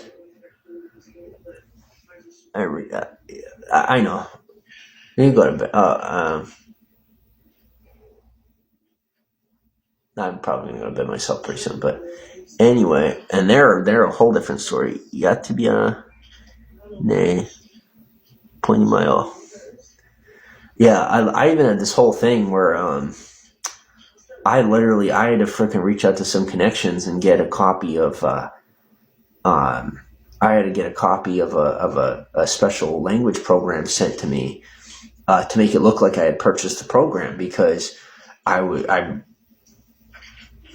could spell Cyrillic, and like I understand Cyrillic and I understand some different languages somewhat. I've never been outside the country for the most part. That's been confirmed, and like I could read the language. I was never taught the language. Like, remember Witwicky? When Shia LaBeouf played in Transformers? It's just to make a joke out of it. I know it's not that funny. It's probably freaking people the fuck out. Imagine being me. But see, the biggest crux of humanity, one of our biggest issues on a psycho-emotional basis, is that we automatically assume that any foreign species is a threat, and they're not. If you remember, this should also help. That movie where they visited Earth, it was Keanu Reeves, and this woman said, most species, they come to either invade or something. I don't remember, but cohabitate wasn't on the list. But the fact of the matter is, a species that is far advanced is simply going to cohabitate, or this or that. And a way to help that to be a little bit more believable, think about the wealthy. How many wealthy people do you know, if you know wealthy people, that prefer the company of the middle class, the poor, or people who are just the average Joe? Most rich people prefer hanging out with regular people. In the market and in business, most people of wealth, or really just anybody, I should say just people of any type class of finance, they much prefer the company of someone outside their type class of finances to have leisure time with, for the most part, because they often will compete with people who are in their type class of finances, or one above them or one below them. So when you're dealing with a species who is far, far advanced to us, we are not any type of a possible threat. We're like owning a dog, okay? And like, we as humans, some of us have like adapted this language of being like thinking one another as a pet, and that actually came from aliens. It didn't come from ancient human beings that are trying to take credit for it. And I'm trying to make sure that we continue to differentiate that, because I kid you not, it's like we got these people that have been looking out for humanity for a really, really, really, really, really long time, and they are about to lose their jobs because they're trying to steal from. Like imagine if someone walked right up to you and put their hand in your pocket, took out your phone, told you to unlock it, you unlock it, they put it in their pocket and walk away. And they think you didn't notice. That's what's going on right now. They don't need the phone, but their GPS is in it. All I'm saying is, it's very important that we stay in a spirit of gratitude and we continue to say thank you, because they are far, far advanced to us. And we are some cocky, dumbass, fucking stupid motherfuckers on this planet. We are dumb as fuck compared to them. We really are. They're not our gods. They're not. But they are a lot smarter than we are. So when I say stay on your toes, I say you might as well put your guard down, because trust me, there's no possibility of getting the upper hand. They're like, it's like their brain is engineered, like their whole body is their brain, and it's like they're engineered in such a fashion where they could change your mind. Like, they can change what you think about things immediately, though. Like, not like, but like from the core of it. Like, I want you to think of someone who has persuasion skills, or like the ability to get you to forget something, right? Like, these creatures could literally you forgot or you're dead like that. Not kidding. So like, do they have the potential to be dangerous? Are they dangerous to us? The reality is we don't know either way. We're never going to find out. And the sooner we accept that, the better. The difference is with us, we're so deceptive as a species that we assume that other species are deceptive. I'm one of your more honest humans. I'm telling you for a fact, at least from what I'm seeing, like, this species is probably extremely deceptive. They don't have a need to be at all. They're so much smarter than us, they could tell us the complete truth, and there's nothing we could do about anything anyway. Yes, we do think we're spirit. Sveta, no, I'm leaving the glasses on. It creates a refractive surface for particular reasons having to do with just, what do you call it? Not having my eye color on camera right now. Literally something so basic, so small, but just for the particular situation, it has a very big impact. And it's important. I know exactly what I'm doing, thankfully. So,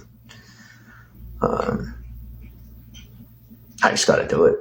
And that's that. And hopefully people continue to just follow suit. And then, like I said, the day comes where I get to that point and we pretend like it didn't happen. But it's the only heads up I could give you guys, you know. But what else could I do? Mm-hmm. Oh, that's good.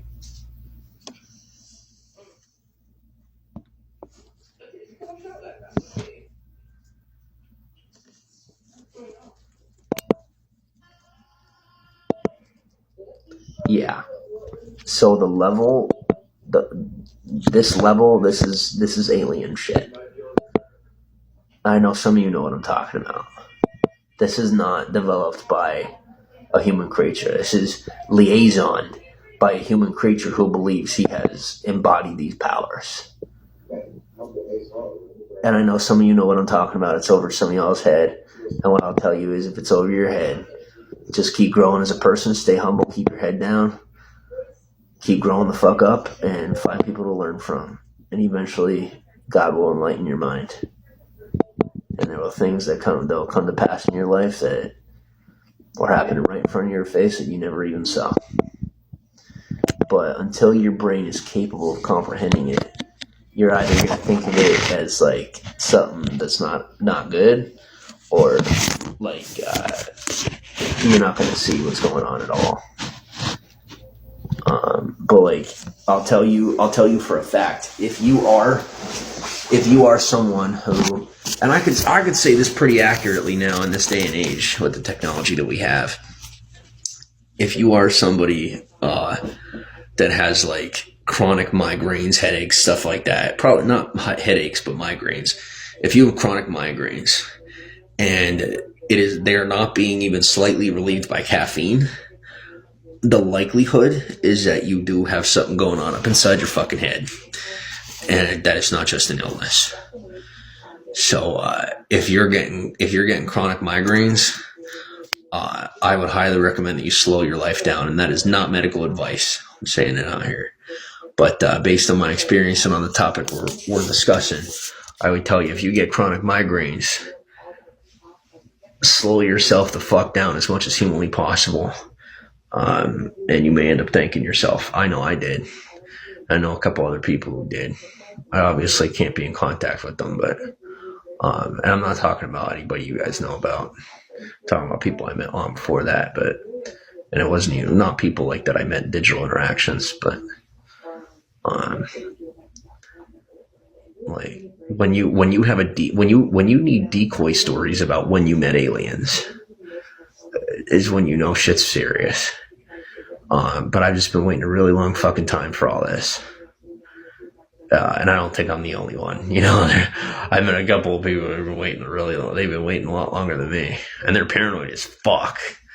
And I'm trying to what I'm also trying to do for them is step out and be talking about it, to like help them feel more comfortable to talk about it and not feel so paranoid. I don't think they'll ever talk about it just because of what they've been through, during the time frame they went through it. and people were just being offed for talking. But, I don't want, I know what it's like to live in a mental hell. I know what it's like to not be able to talk. I know what it's like to feel trapped. That was one of the biggest bonding factors between me and a particular person I was with. Is just understanding, really understanding one another and knowing what it's like to, be trapped. But this stuff now is pretty much okay. But I would recommend coming out here. If you are someone who's experienced some of this, I would recommend finding your way out west or finding your way to like another country before you start talking about stuff, because there's still a lot of places back east that have like not adjusted to the reality that we are not in the 70s. So like you go to a lot of other parts of the country and people are like, oh, woke culture. Like you see in the news, like they still have stuff in the news talking about like how this is a fallacy or this or that. No, they're literally living in a bubble. I'm telling you, they don't have a fucking clue. And I lived that life. I grew up that way. And I came out here. I've also like had a mixture of the two. Look, I've seen from the top of the mountain. I'm telling you guys, like shit's legit. Stuff's really going down. Stuff's actually changing. My concern is actually more so for the people over there. Like the people over here don't see anything coming, but like they're more capable off the cuff, right? People over there, it's like they got all these tried and true practices, but if you tear apart their hive, like if you pull apart their social structure, they're fucked. Ain't a goddamn one of them for the most part gonna make it, They think they will, but you're ready for you're ready for a flood or a natural disaster or this or that. You're not ready for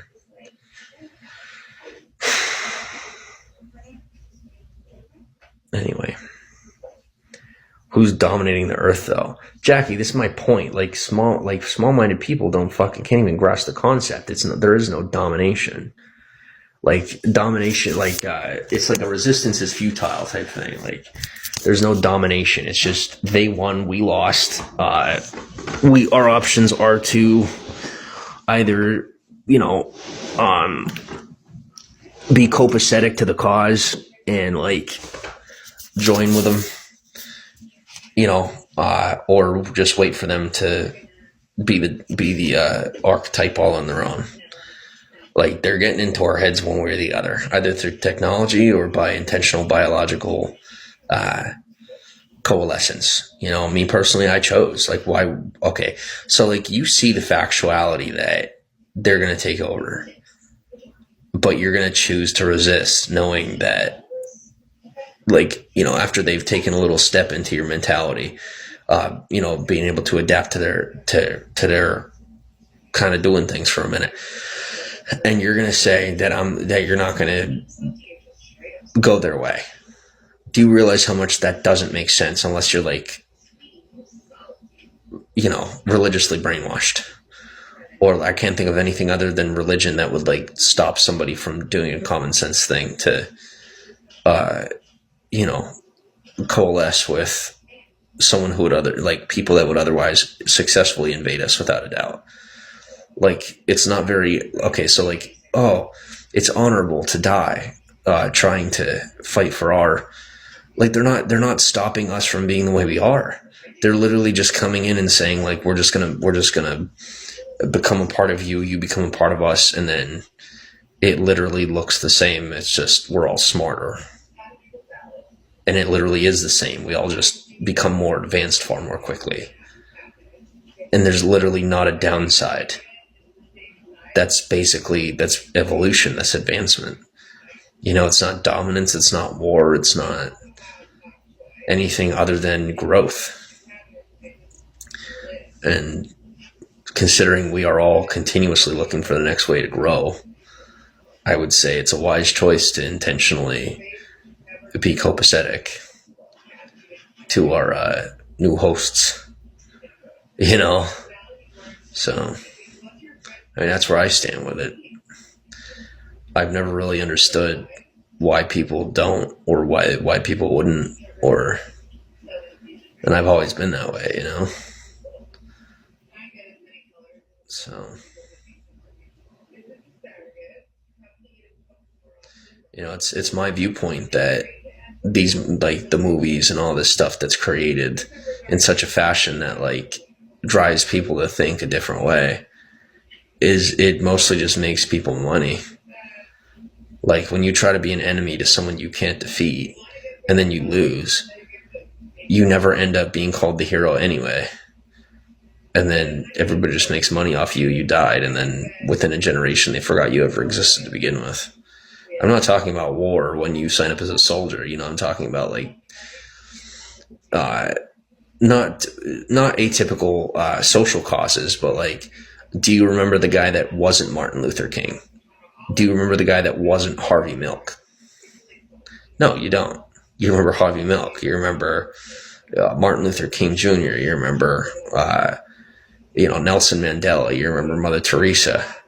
But you don't remember the people that did what they did before they did. Well, nobody did what they did. Well, you're not naming any of the people that set the stage. Tesla didn't exist until Edison existed. But at the same time, Tesla existed before Edison existed.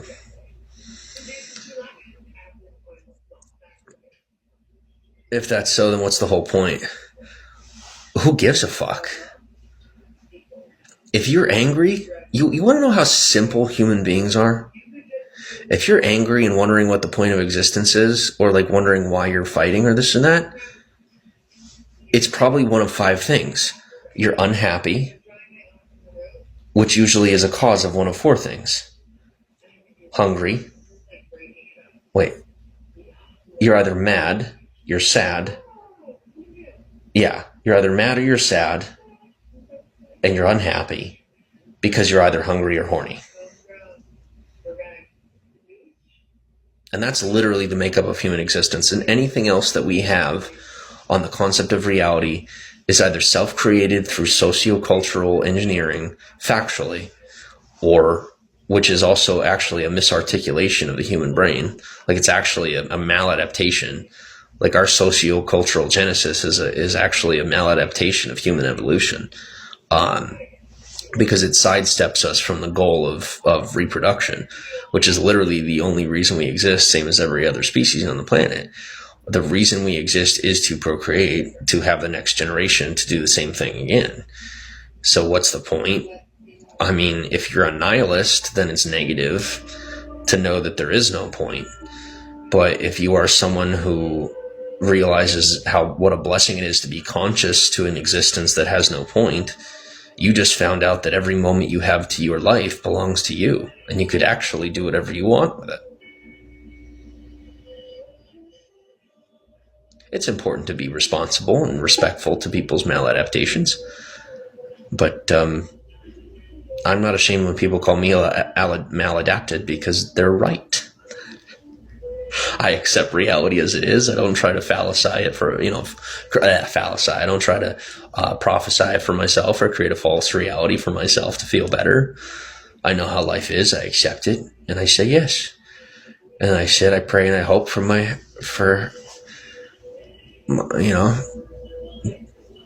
that God either has me continue on in my own way and detach from everyone on a binaural basis, except for the aliens, because I like them. They've been fun. No offense. Like, I didn't realize that some of the most wise humans on the planet were considered a step down. But it's also a tricky thing where, like, my brain is pretty basic without that intervention. Like, I'm Olympic, which is pretty cool, but it's also, like, still a baby compared to some humans out there. So, it's cool, to be having this experience and be living this way. I'm hoping that some of my life experience proves that what I'm telling you is at least a small possibility.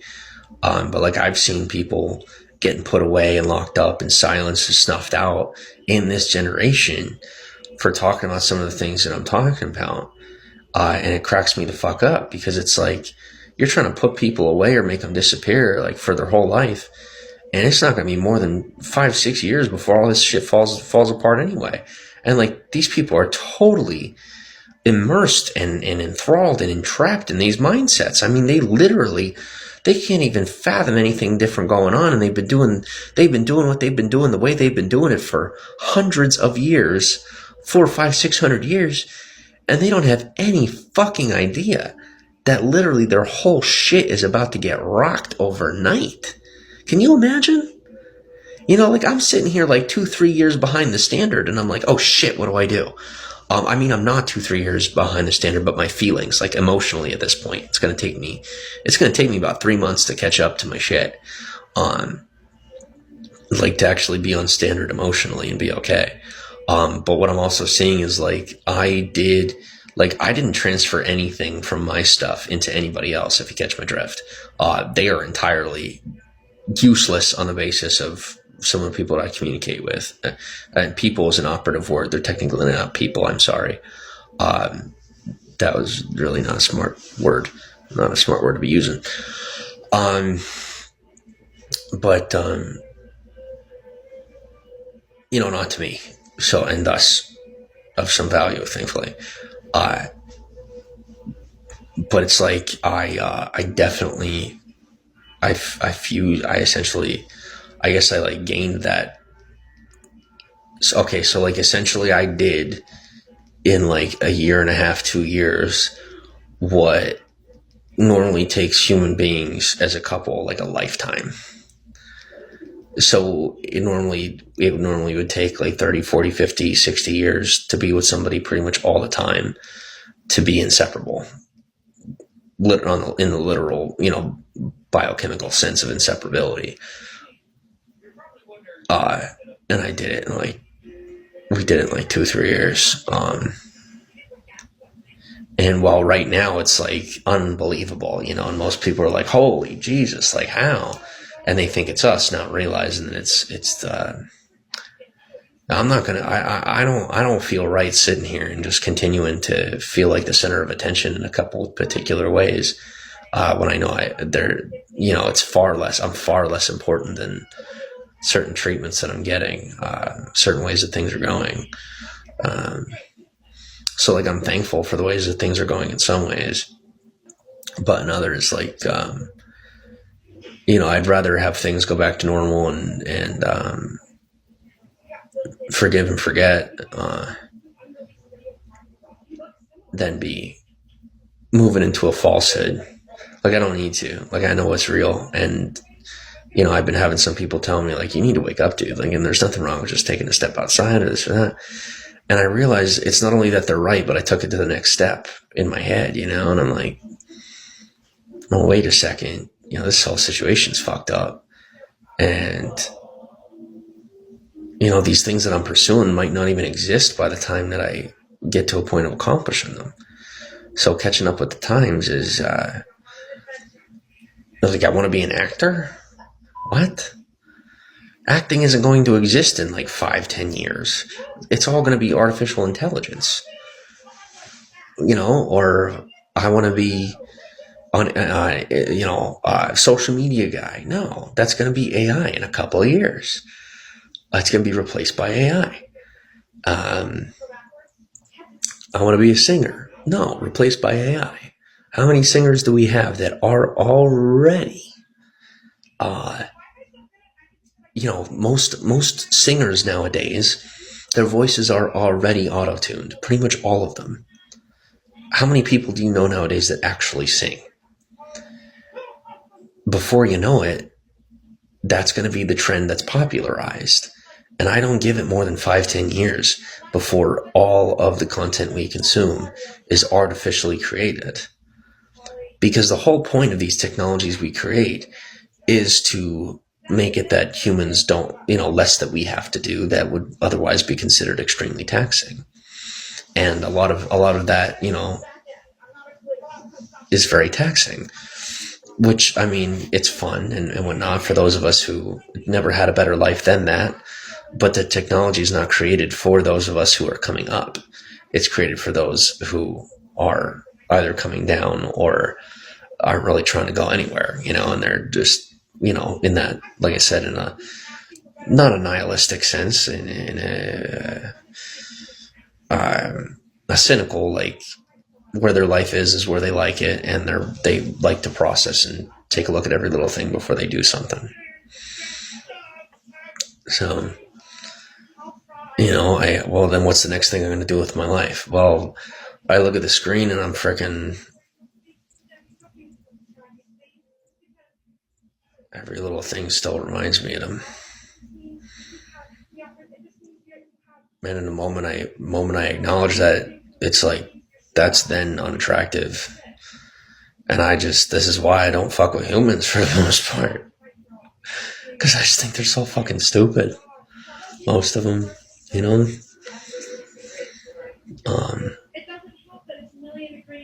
But with everything that I have in front of me, everything that's offered, I see both sides of it. I see the ways things could go. I see the way things are actually going. When it comes down to it, I don't see anything else that makes sense than to be with my family. I don't. Like, for what at the end of the topic, at the end of everything, it's obviously still my life. So that's what I'm sharing with you, is about my life. Now that we've talked about the topic, and we'll continue to chat on the topic, obviously. But it's to be with my family, and move into the career thing, but to be with my family, is like, I can't sit here and say that I have much, like most of what I'm doing is essentially attempting to fill a void that she filled. And as far as efficiency, proficiency, productivity, what it makes sense to do, I feel like it makes a lot more sense, and I don't really understand this whole separation mentality, as opposed to, healing and making healthier choices and having more social support. Like, it makes way more fucking sense to, like, compound something than compartmentalize it when it's healthier compounded. It's just, what happens is people invest in that separation, and people invest in, just the breakdown of things. And whenever it doesn't go the way that they thought it would go, they get prideful. And I've never understood that either, and that's again, is just why I mostly keep to myself, and I deal with with that alternate species. That's what I deal with, because humans we suck, and I like the growth. There's only two types of people I really like to fuck with, and that's the aliens, and it feels really fucking weird to be saying this out loud, but at the same time, it's been in my head for so long, it feels natural. There's only two. I fuck with the aliens, and then I fuck with the liaisons for the aliens, and that's about it. I don't really fuck with anybody else. I'm just really excited to eradicate religion. And I don't mean like single-handedly, I just mean I'm excited for humanity to evolve out of religion. Because that's probably the biggest pain in my ass right now, if I were to name one. If it weren't for religion, my family would still be together. So, obviously, it's a little close to home. But, you don't have to worry about me doing anything outrageous.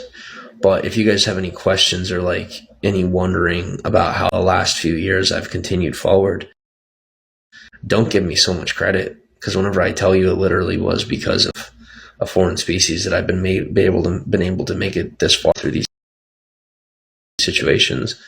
I'm pretty sure that I'm right. I don't know 100%, but like, how else?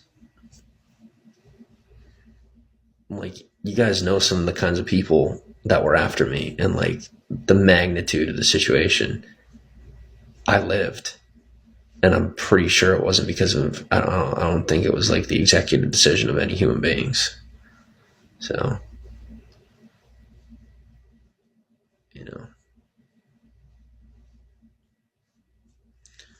I don't know how else to grasp how things have gone down.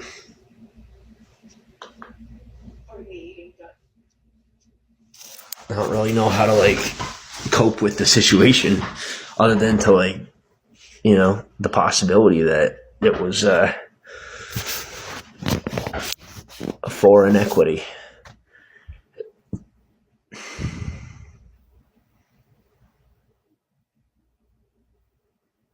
And then people want to tap into my lifeblood, into my family bloodline. And it's like, it amazes me how people are still like, literally, it's like shit's going down. And we're still thinking about the golden egg. Still looking for Easter eggs in a video game. Actually trusting and believing that the people that run this world have us that much. That they really, have an ability to protect us on that level. And even they know they don't. And they're not even claiming to. We're just like blindly trusting them when they don't even want us to. They don't. Like, the people that run this world actually care about us and want to see us do better. They're not exactly impressed by someone's inability to take care of themselves.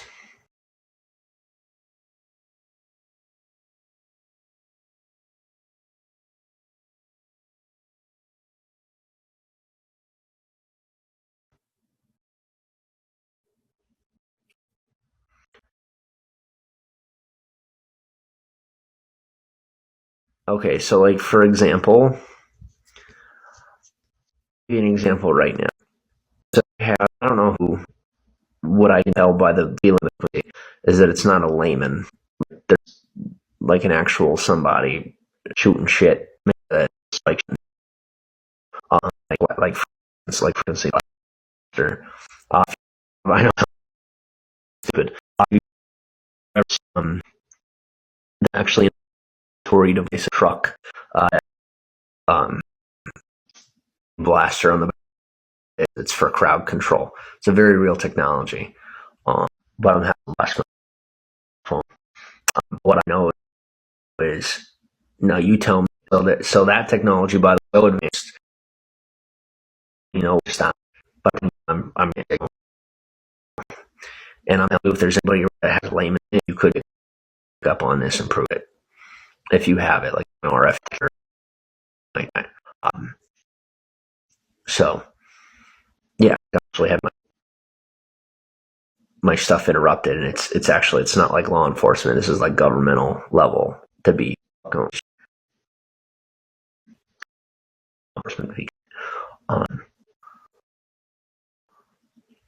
But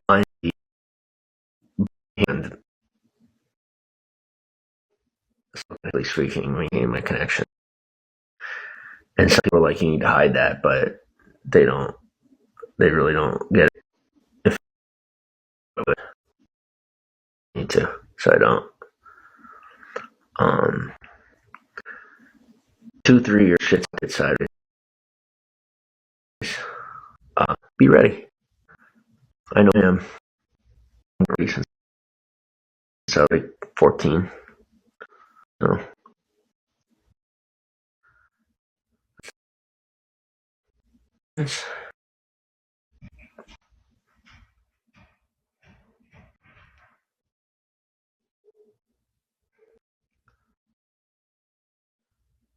I know. Saying like, watch too many classics and I just take over negative way. We're doing really smart. It's not really like, oh, my life's not gonna be the same. Actually, it literally, you just might end up a lot smarter, and literally like nothing else will happen. So I wouldn't like. There's not really a need to like be afraid of incitement when they have the literal ability to calm your panic.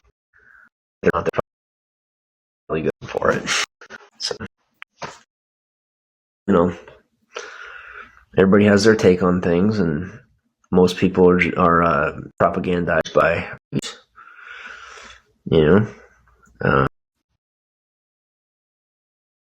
and it's not like all movies are like that, but what watch, like Barbie's cool. That's a fun movie. you watch War of the Worlds, or we're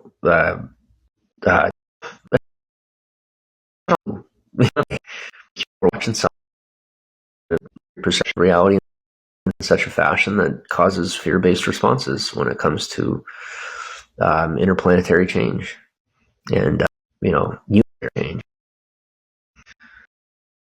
I hope Bill cut out any of that or if you're feeling scared,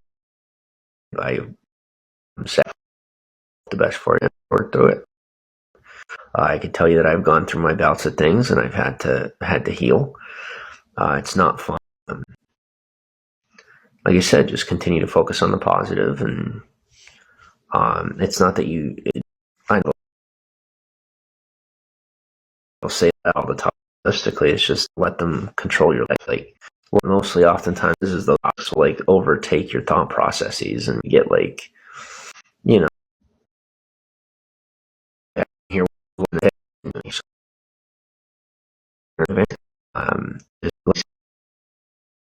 back up a lot more.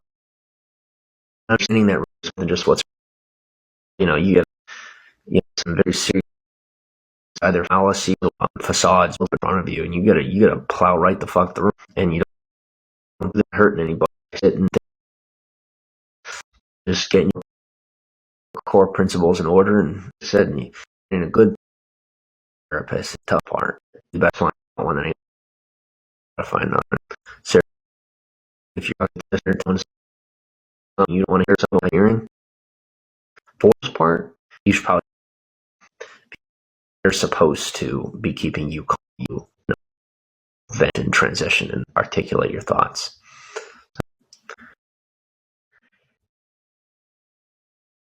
Anyway, thanks for hanging out.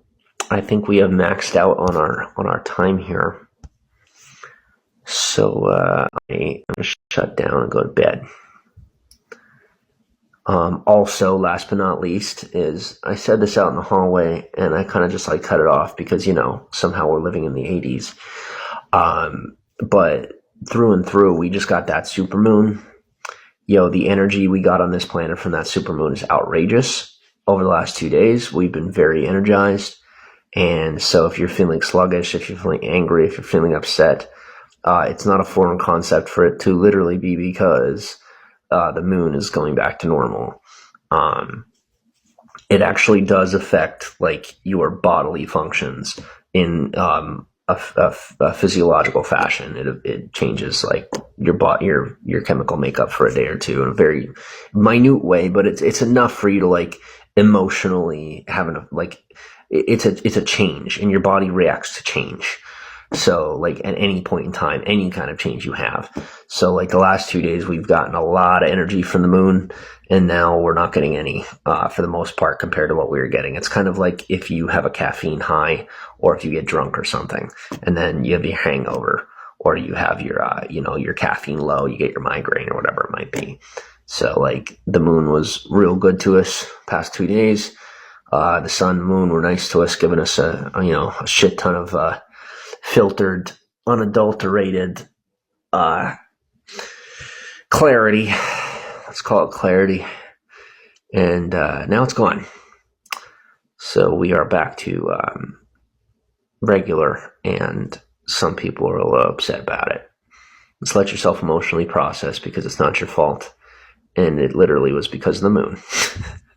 So you're going to be angry probably for another week or two. It only happens every 20, 30 years. So don't expect it too soon. But hope you all have a good night. And then I feel rejuvenated after the supermoon. Well, for those, that's because you're in tune. Those of us that are in tune with nature, we're going to have that. But those who are out of touch and not in place where they're supposed to be are end up irritated.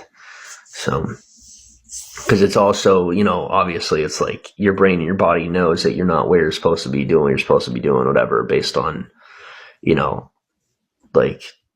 the natural order.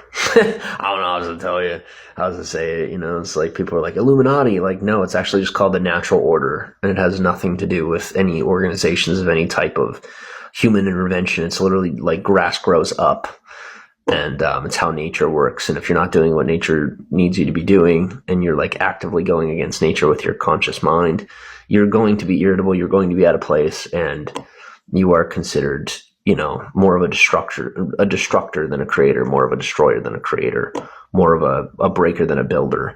Like if you want to be someone that's putting things together, then it starts with being a part of the process of the flow of nature. You have to go with it, not against it. When you go against it, you end up causing problems. I mean, there are countless examples of this. One perfect example is hydroelectric plants. Need I say more? I could, to appease a whole lot of nihilists, but the reality is you can come up with your own examples and still find it to be true. Most people are just afraid of being irresponsible when they go with the flow, which is why they say, like, don't go with the flow. To say that it's responsible to not go with the crowd or go, no. What's responsible is to do what you would normally do when you're not going with the crowd while you go with the crowd, and just deal with the repercussions of social inappropriation. Thanks for the beans, Kimber. I appreciate you. And I'm sorry for anybody's comments that I did miss in the meantime.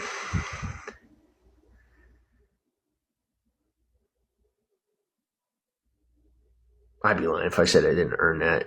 Thank you for the gift. Not the beans, but like my own peace. Like I'm calm now. And it took I only talked for 2 hours straight. But thank you for the gift. I'm also very lonely. But nobody cares about that. I have learned very quickly.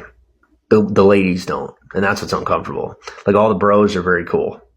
They know the feeling, and so we're all trying to bro out, but I can't, I got I can't even tell you how fucking much I've been through, so I'm really keeping to myself. I don't want to be putting anybody else through it either, because that's what people don't realize, it's if I start opening up, and then you'd be feeling with me and all that, and that's great, but your shit's fucked up too. It's not right. It's like when you go to, if you go to AA or you go to a mental health facility, they say, don't take names when you go home. Don't take numbers. Don't hang out with people. I actually, believe it or not, I had this chick try to drug me and rape me when I went to, I had gone somewhere, and then I came home, and she wanted to hang out, decided to hang out with her. She comes into my room, and I'm passing out. Can't find out why. I could not figure out why I was so tired. I was tired because she slipped something in my drink, and we were just drinking water. And then we went in the bedroom, and she's dry as a bone, hopping on me. And I got her to stop, but I wasn't oh my God, stop, but it was hey, I'm not really wanting to do this. And she's like, no, no. I'm like, no, really, please. And then I escorted her to the door, took her down to the car, and, I don't know. Was it Rufinol? So fancy, so proper. I don't know. The alien stuff I'm proper about. The rest of life, I'm a fucking goofball. Thank you for all the beans. Thank you. Yeah, I don't have a clue. I don't know. Totally unrelated to everything except for just, I'm not even going to go there right now. GHB, I don't know. I don't know drugs at all. I'm getting rewarded for not knowing what date rape drugs are. This world is sad. This world is not okay right now. Yeah, no, I don't know. But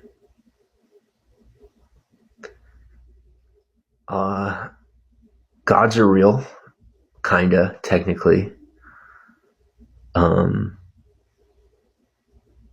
We kind of created our own gods, and then some were kind of here already. But some people call them gods, and to our new inhabitants, they're kind of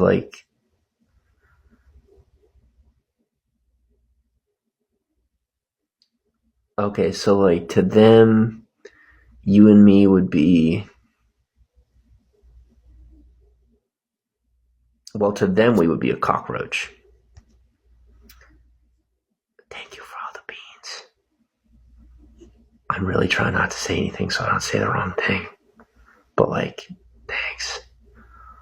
Um, what was I saying? I want to be getting my feels. I'm also trying to like not be. I'm really trying to stay clean right now. Like clean. Mental health matters. Yes, it does. Like if I'm not actually copulating with a person, I really should not be. Seriously, I shouldn't. It's really, really bad for the brain. And like you said, mental health matters. People don't know this, but like, at least for males, not for females. For females, you can masturbate as much as you want and you'll be totally fine. When men masturbate, our brains, like, it's like a dopamine hit that's really powerful. Your room's about to blow up. Thanks. Very cool. I'll take the free beans. I started a lottery. Thanks. What do you call it? Like I said, it looks like I'm gonna swallow the whole platform again. That's fine with me.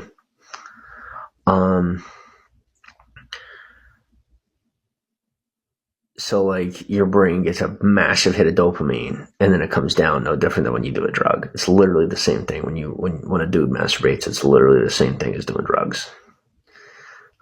Just so you know. They say, oh, it's healthy for you. No, it's healthy when women do it. When men do it, it's actually really fucking bad for your brain. Unless you are actually with another person, male or female, it's not healthy unless you are with another human being. Because that way then your chemicals mix and like there's an absorption process and like you share the high and all that. But like the thing is that whenever a man finishes, it's really, it creates a massive high in the brain because so men should refrain. I mean, honestly, yeah, actually it's not religious. It's not, it really is that, it created an addiction. It's also really bad for you. It is. But I just sound so fucking religious when I say it because there's like no other people on the planet that say not to do it except for religious people, for the most part, that I've heard. But yeah, like it really is like super fucking bad for you if you're not involving yourself with another person. Really, really bad for you. Because okay, so like men get a really a sharp high, because like men are far less like retention is vital. Yeah, I guess we do need it, don't we? Oh wait, unless you know, teach me, tell me. I don't even know what that means. Unless like that's why I took it as a joke. I don't really know what you mean, but I'm listening. But that it's supposed to attach you to your partner. You know, with a woman, obviously it attaches you to your partner, but it's like for those who are born female, your chemicals tell you to be committal. Men's chemicals don't tell them to be committal. Basically knocking off. Yeah, but as far as the retention, I don't understand why the retention is healthier. I just know why it's healthy not to, as far as like the chemical reasons.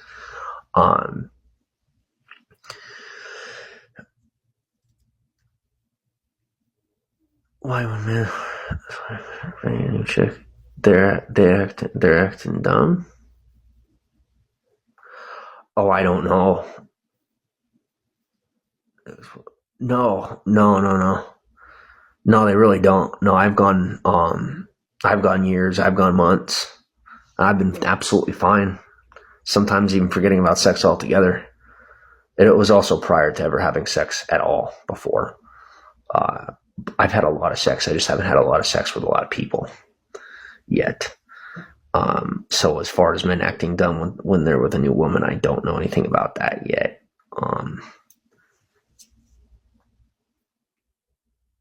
Yeah, I don't know. Me personally, don't think that I do act stupid. I might. I don't realize it. But like I said, human creatures that are naturally born female are supposed to, are like your chemicals say to be committal, whereas a man's don't. So like the sexual thing keeps us committed. It does, sadly. Like if you have a man that's committed to you and then, oh my God, like he's not committed. Listen, hon, like he doesn't have the same chemicals in his brain that you do. And he could keep committed by choice. But if you're like, if essentially what I'm telling you is like, don't expect a man to be a woman if they're not naturally born or they're not experiencing female chemicals. Like he will leave you if you are treating him like trash and not having sex with him. He will probably cheat on you. You are kind of like, if you're ignorant, then it's not your fault. But if you understand how a dude works and you're doing that shit, don't turn around and blame him. Like, unless you're looking for war. I mean, and that's on you, but I don't pick fights like that. Well, let me type the real spelling. Oh yeah, no, of course not. I know. It figures. I would figure. Yeah, I'm not worried about any of that. It's cool. I like variety. The same man all the time gets old quick for me. It's also a personality thing and a preference thing. It's also about where you're at in your life, you know? Like, they try to attach different ages to your, you know, like preferences and what's like normal for you, when there's so many social factors that come into it, as far as the type of person you are and what you're into and what you're going to stay into or not stay into. And there's another huge one-up. You know, I was telling you about the topic of the conversation that they have on us. They don't have any, you know, their procreation is entirely just like, it's just not really a thing. It's like, let's say you and me went for coffee. That's them copulating. Like, it's not a thing. It's not like a big fucking deal for them. Like, they don't have anything, they don't have any biochemical, they're much more balanced and stable as a species. They're a stabilized species. We are considered a volatile species. We're considered to be a virus, believe it or not, to the humanoid type, per se. We're considered to be like a leech or like a rabid. Like, we're not considered to be, like, if you were to compare us to the habitating, you know, the species we're cohabitating with, we would be the predators and they would be the humans in the movie, like Predator or Alien. We would be the alien, not them. And they would not be Prometheus or anything of that nature. Like, the poor of us would be considered Prometheus and the rich would be considered the predators, and they would be considered the people that just didn't fuck shit up and minded their own business. And then the aliens came down to Earth, or, you know, the aliens and predators came to Earth and like, what the fuck? So essentially, I guess the claim is like they own our planet and they like came back and we are here and like they were partially involved but wondered what the fuck happened. Like, if that makes any sense. So... And then, you know, you have all the ladies that worry about you. Trust me, this ain't my first go around with the ladies concerned for my health, or like like I said, it's a dominance thing too. I guess Dad wasn't nice, but trust me, I'm really used to it. They also want to like figure out how to like socially correct me so we could have sex. This is also like a form of just social re-education. It's a thing that a lot of women do. Like, this is their way of trying to be helpful. I totally get it. I understand. But a lot further along than you think I am. But thank you. I don't know that one. And the other one was being real nice. And I don't want to be, like, jumping back and forth between these ladies and being a total dick. Mental Health Matters is the Bigo Trenders Awareness Month. I have no idea. I'm guessing that it has to do with like the topic of conversation and like people's inability to grasp the concept and like trying to cover for aliens when aliens don't need covering. But, you know, we're God. You know, we're not cocky at all. We're God. So It's cool. We're gonna win them over by schmoozing them. Oh, and I said the cockroach thing, right? Well, let me tell you, if you didn't know this, cockroaches actually sense when someone's upset. If you have cockroaches in your house, you're probably a sad person, because cockroaches actually are very intelligent, and they will come around you to like comfort you, because they don't realize they're cockroaches, but they will come around you to like try and comfort you. And essentially, like, to the aliens, we are cockroaches, but we're like, they don't try to kill us or anything, because like they understand our value in creation and all that. So, unless like we don't, we'll crush a cockroach, but they won't, because like it's stupid. That is what it is. Did you watch the congressional hearing on aliens and UFOs like a month ago? That's kind of what I was referring to. That's why I've kind of been having this conversation tonight. Just a lot of stuff that's gone down in the past couple of years that people are like, how the fuck did you do that? And now I could just sit here and just blanket statement the whole motherfucker and just be like, aliens. And it's done. And I'm telling the truth. But, yep. Testing alien tech. Totally declassified. I can say what the fuck I want. And no, I'm not trying to do interviews and all that weird shit. If you guys needed a reason, now you understand why I turned all those interviews down years ago and all the sponsorships, and actually never got like actual famous until shit was over. It was because reasons. Excuse me. But it was fun. I had a good time. Well, there's no promise I was going to live through it, but it was worth it. It's pretty cool, actually. But it's our tech now, some of it. I mean, they could take over all that shit, and they probably, like I said, they're integrated directly into it. I can't really prove that, but I'm kind of living proof. You just go with it and take it one day at a time. But aliens is such a foreign topic, it'll be totally typical before you know it. Like AIDS and cancer was the most scary thing on the planet like 30 years ago. And believe it or not, some people are still getting over it. Like the fear of people with. So I'm figuring aliens might take a little longer than that. But why not be right on the forefront of it? Why not? What the fuck else am I doing?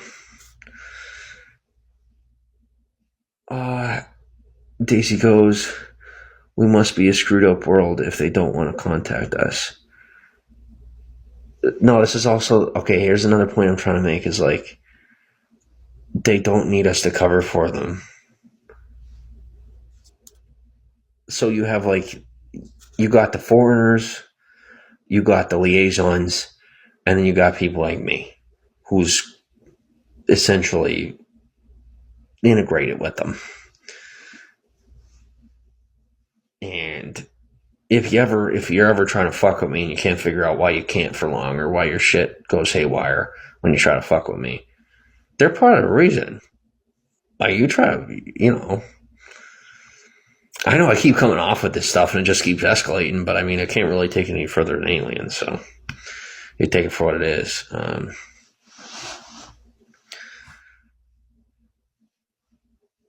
I recommend that you guys read the book, the actual biography of James Bond, the real James Bond, not the movie character.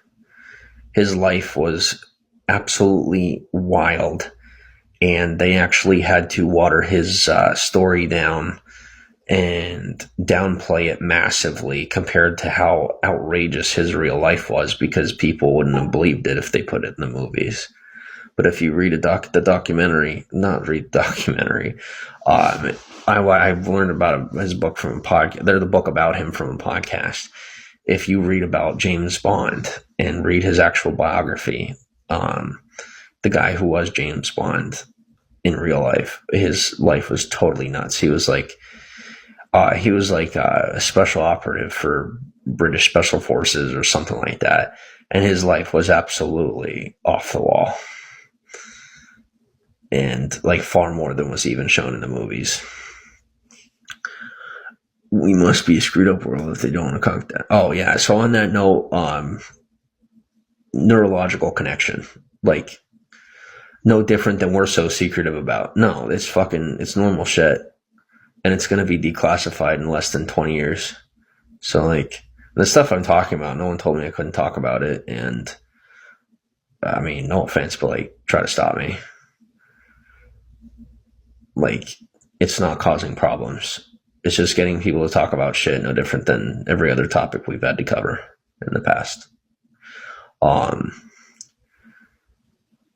give you, here's an example of shit that just never really, I'll give you an example of someone that didn't get nearly as much clout as they should have. There's a man called, for anybody that's involved in the LGBT community, you know, we kind of made it pretty far, I would say. But most people have never heard of a man named Harry Hay. Harry Hay is the man who put in the work to create the actual socio-sexual revolution in worldwide, starting in America. And he changed everything for all of us. And most people don't even know who he is. Like, we made a movie about Harvey Milk, and people don't even know who Harry Hay is. He was literally he literally started everything we have in this country as far as like legislatively, everything. Like, he created the movement for what we now know as LGBT. And like, they're trying to like cover that up, no different than they tried to cover up by using, you know, like Martin Luther King Jr. and, you know, as I had said, and like Mother Teresa and whatnot. They're front people, but they didn't even do the fucking work. They did some work, but compared to what some people did, the exact same as Tesla. You know, Nikola Tesla did most of the work, and then here comes Edison. You know, not only him, but you get my point. They don't like being exposed. There's not anybody being exposed. That's my point. Like, who's being exposed? It's not an exposition. It's giving people credit where credit is due. It's a compliment. Even to say they're being exposed is like right wing or like extremist.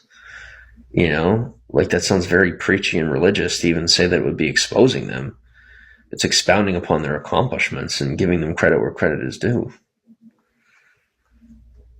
They're the reason that we're free. Exposing. Some might not like the topic, the establishment, you know. Yo, you are such a troll. The establishment loves this topic. I'm literally talking about it the way that I'm talking about it to try and ease the public into the subject. That's what I'm good at. I'm not going to go on this subject forever. I cannot possibly imagine how this is going to fuse into what my future plans are, but I'm not going to be the next ancient alien guy either way, if you catch my drift. Wasn't really banking on things getting this weird. But I'm trying to, that's my point, is like, if I could help normalize them, that would be wonderful. But I don't want to be entirely at the forefront of something because I'm not comfortable. And I'm so fucking sick of being uncomfortable. What is really going on behind the scenes? All right, you're going because you're just fucking trolling me. I know you think this is funny, but when shit goes down, don't call me. Or anybody we know. You can fuck yourself off all on your own. Aliens are so real. Absolutely. So, the things they hide from us. They don't hide anything from us. Yo, it cracks me up when people are like, people hide things from us, or the government hides things from us. Okay, so if somebody goes to the grocery store and buys a cantaloupe and comes home, cuts the cantaloupe up and eats it, and you never knew the cantaloupe was there, and then they tell you they had a cantaloupe, you hid that from me. Well, first off, did you pay for the cantaloupe? Just asking. I mean, there's a plethora of other questions that have to do with personal privacy. We don't have to go there. But I forgot that, you know, personal privacy is out the window nowadays. But Neither here nor there. These things could be a smoke screen, like the powers make us look away. But, well, listen, you look one way, then there's another way, then there's another way. There's 1,000 different angles. You're being fooled. The fact of the matter is, what direction do you want to look in? It's up to you. Life is short. Pick one, go in that direction, and feel impressed. I don't go too far into it. And I consider myself to be in the mix of the shit. And I don't even take it that seriously. I think oftentimes what people do is they blow it out of proportion in their own mind because it seems like a foreign topic. Do a little bit of research, understand just enough to take it seriously, but not enough that you know enough that you have people bugging you get involved, and then move on. Like recently, what was my experience? People are trying to pull me into, the path of an international entrepreneur, whatever the fuck. Like drug lord motherfucker. And I'm like, listen, first off, I'm not even a criminal. Second off, I don't do drugs, let alone sell them. And third off, you picked the wrong guy. Call somebody else. I learned what I had to get off the street, stayed out of crime, and it's over. And now I know enough to survive, but not enough for people to want me to be a part of that world. That's what you got to do with pretty much everything you deal with. If something scares you, learn just enough that it is no longer a problem, and then move on. If I had known about the street, what I know, if I knew a couple years ago what I know about the street, what I know now, then my family would still be together. That's another piece of it. At least there's a higher likelihood that we would still be together, because the amount of fear and stress that I had on my head would have been far lower, because I would have known how to handle it. Whereas 3 years ago, the slightest noise outside my door made me shit myself, and it did, because I didn't know anything of what was going on out there. I was a shut-in, and then I really, really got exposed to the world, physically. And then, ironically, people lied about me one last time in a real big way. And then they stepped away and didn't shut the fuck up, but just started doing it quietly, at least, which was a little more convenient. But,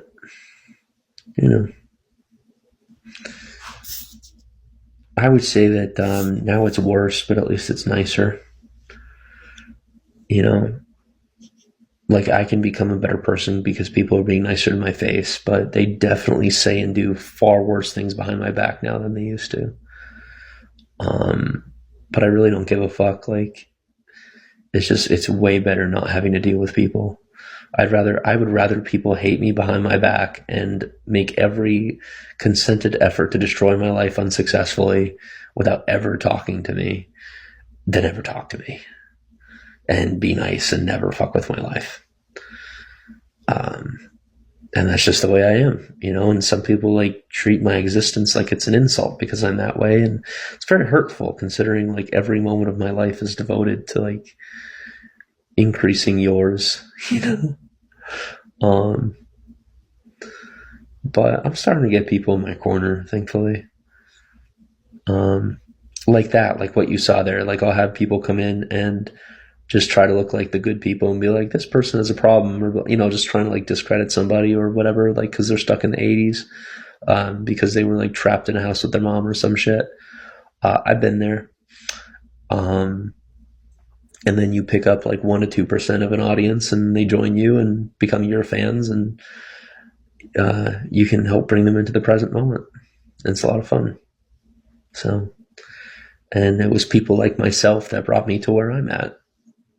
So thank you. I just, today I was watching TV and I didn't see someone that I love, but my mind kind of wanted to, you know what I'm saying? I don't look for those correlations. I don't. But today I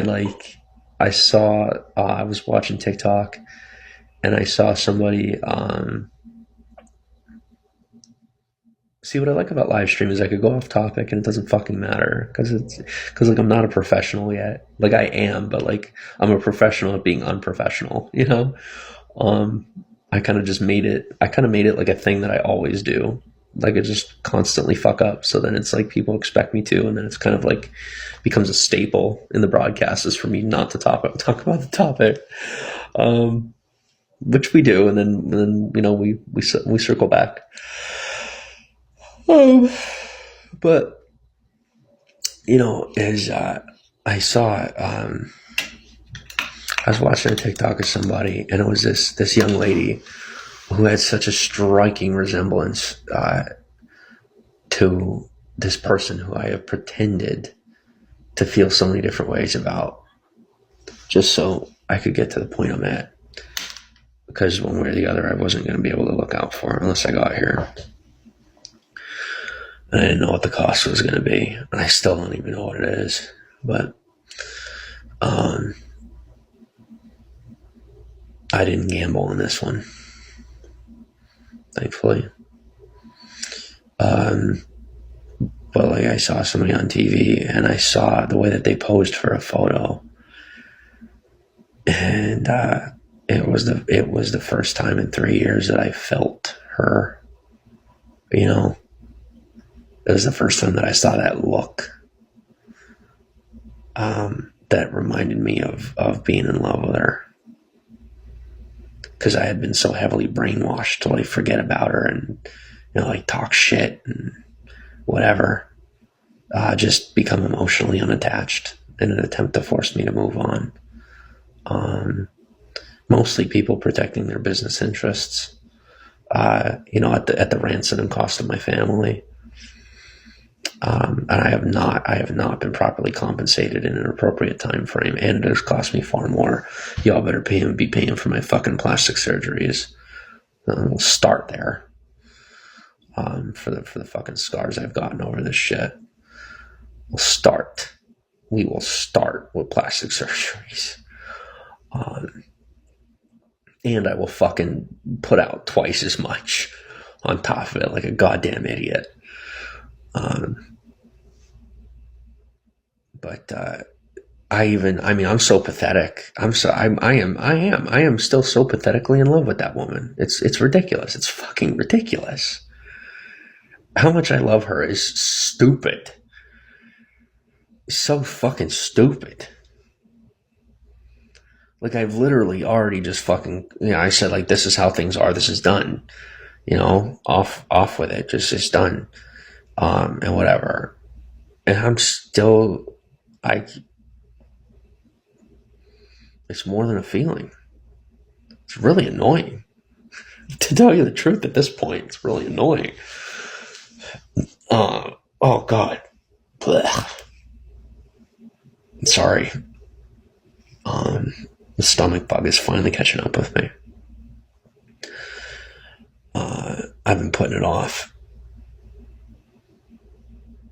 But, sorry, I gotta unplug my TV real quick, because fucking, they keep turning the TV on and off to try and catch audio. See, here's the thing is, when they're doing it remotely, they can't get the TV to stay on. So like they'll turn the TV on and it'll cycle back through to the off position, and then it'll turn back on.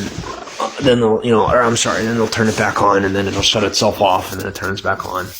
But they're just trying to catch an alternate audio source as an attempt to, like, you know, have like evidence to attach me to this physical location when I'm speaking on the broadcasts, as a way to like track me and attempt to call it, like I said, an attempt to call it evidence. Should they ever try to, because like I said, they don't realize their shit's about to get pushed the fuck in. They're over here looking at me and not realizing someone has a dick about to go up their butt. God forbid you tell them they want to come at you harder and ignore it further.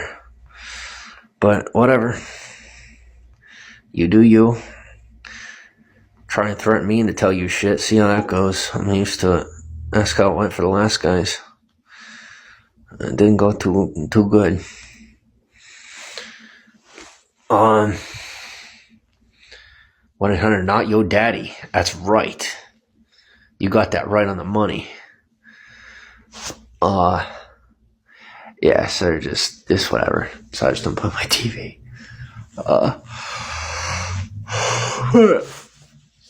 It's like people constantly trying to make a fool of me, and then I sit here, I talk like this, or like, you're making a fool of us, or you're trying to make. I don't give a fuck. You act like you don't give a fuck about me. I'm gonna sit here and pretend like I don't give a fuck about you. Except I actually do. You care about me a lot less, and that is obvious. And I don't mind.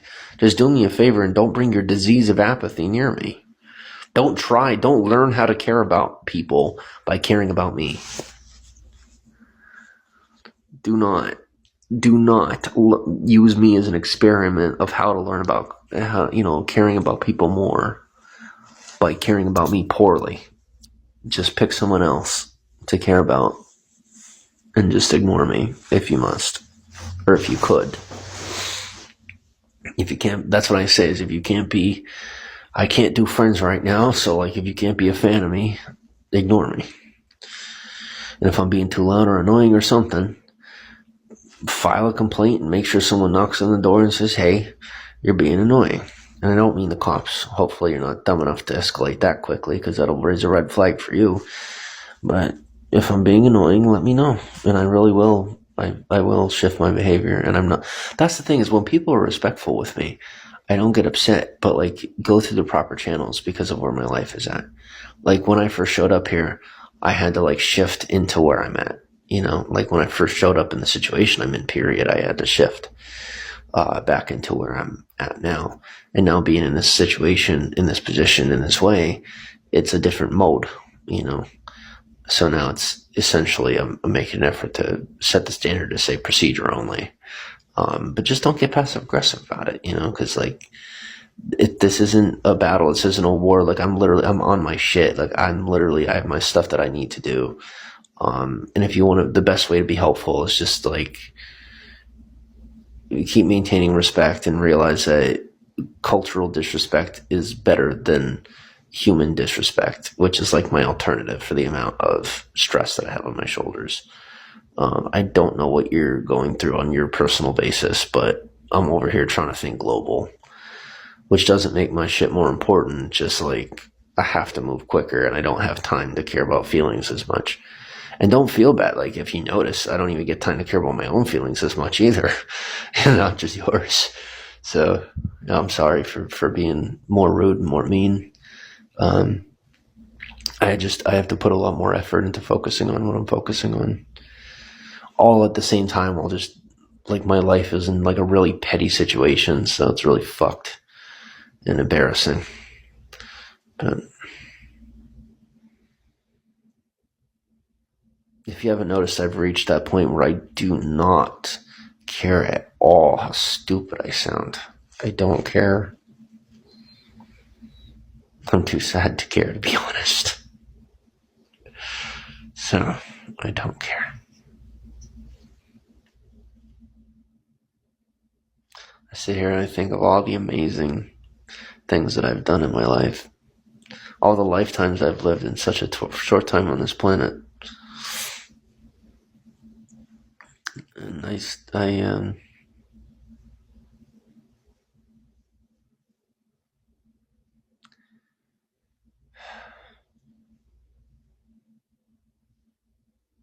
so many good times,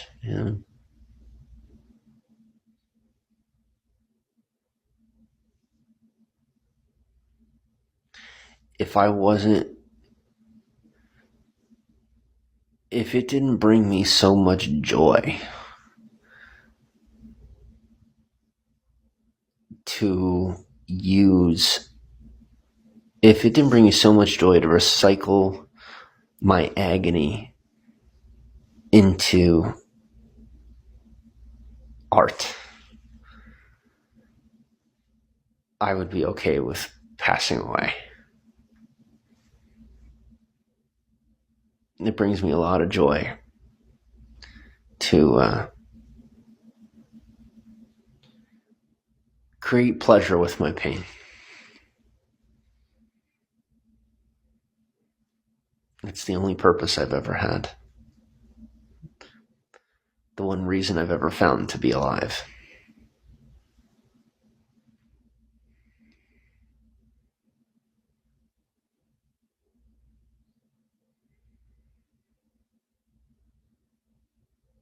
You ever like sacrifice so much for somebody or for people, and then you think like for how much you lost and sacrificed for that person, and then they're just gone. Like even if you fucked up or whatever, like that you can't imagine how they could see.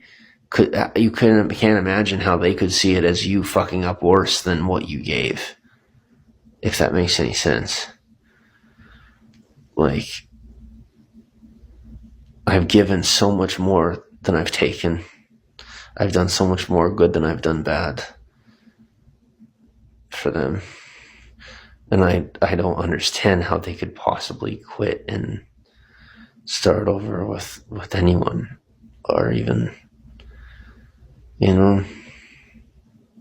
denial of self. Which is so often pridefully confused for self-sacrifice. Sadly. I know because I've fallen for it. A lot of deceptions out there. And in there. Don't believe that detrimenting your life for another person is love. It isn't always. My person thought that I would die unless like they went another direction, or that something would happen to them, or people we associated with, and they were wrong, and they never even asked the one person who knew, and that was me. Not a single authority figure to be found. Didn't just wait and bank on the one authority figure they had.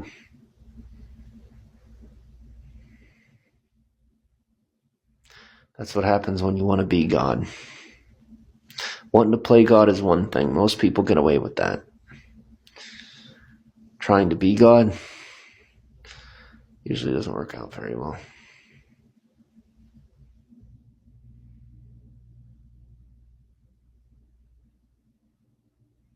I'm a beast and a babe. And that much I know. And if you misinterpreted babe as a attractiveness reference, you are not made for this broadcast. If you understood that babe meant baby, as in an infant, you belong here. There's your sign. In the famous words of Jeff Foxworthy.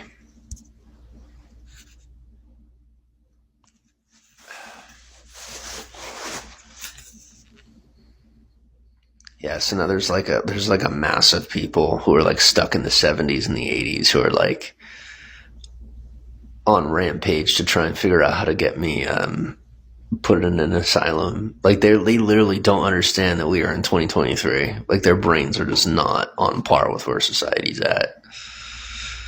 And they don't like listen. No different than the people that got me put away like before.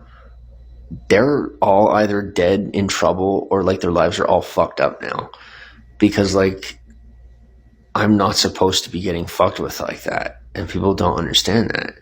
And it's just it's literally like a societal order thing. Like I was taken out of okay, so for example, literally as I'm signing up I'm so on point at this point with my shit that as I'm signing up for things, the people that used to hack me and steal from me and like try to mooch off of me and rob my shit and talk bad about me are literally adding me as I'm signing into things. Like they're literally that hot on my heels trying to steal my identity and suck off my identity. And they're not like, there's not supposed to be anybody anywhere near that close to me in timing that I should even be able to fucking say what I'm saying right now. And it's that much of a goddamn problem that like something's got to be done, and we got to stop looking at like, well, things got too far, so now you need to cover for us because we fucked you off that bad. No, you can go die, and I don't care. And I'm telling the truth, I really don't. Why would I?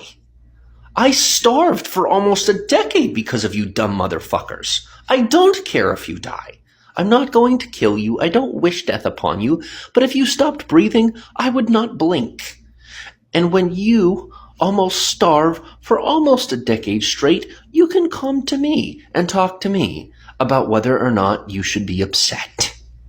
Or whether or not it would be the right thing for you to be upset. I'm upset. And me not being reactionary is, yes, a goddamn fucking miracle. Accept the blessing and let it go.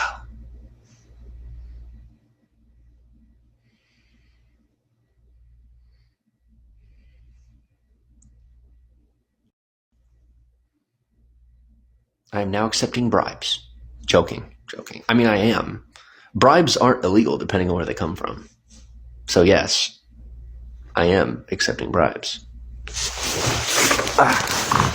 Not bribes to keep my mouth shut. Bribes to forgive you. Just because you care that much whether or not I forgive you. Not that there's like a consequence or whatever. It's not a criminal thing. It literally is like there's people that feel so fucking bad. And they want my forgiveness. I'm like, you want forgiveness? Why am I not dating Selena Gomez? Like, what's going on here? Like, I know you're fully fucking capable of that. I don't want to force anybody to date me, obviously. So I don't mean it that way. But you get my point. I'm like, why are not the most simple, easiest things that I know you could miraculously make happen overnight not happening? And then you're going to turn around and come face to face with me like a goddamn crossroads demon on Hollywood Boulevard and think I'm going to walk up to you and shake your hand. You fucked me over. I didn't make no deal with you. I don't believe in the devil. You want me to work with you, don't expect a deal. You know, y'all are the ones whose hierarchy is falling apart. You like your little kingdom. Well, you're coming to me. I'm not coming to you. Where's that pay? What I'm really saying is I vibe with you guys, but I'm not doing it for free. I'm not fucking that. I'm really not that much of a sucker. So like, it's an industry thing for me, not a religion thing or like a cult thing or a belief thing or a ritual thing. It's really, I love the industry. So, and I don't mean money. When I say the industry, I don't mean the money. I don't mean all that. I do mean the art. I really do mean, the art of it all, the community, just the beauty of music and all of it, it brings people together. It's amazing. It's unprecedented, if you ask me. Fuck you. I don't remember now. Guys, you need to stop getting me off track. I'm saying good shit, and I'm allowed to say what I'm saying. Be interrupting me like that. Fuck.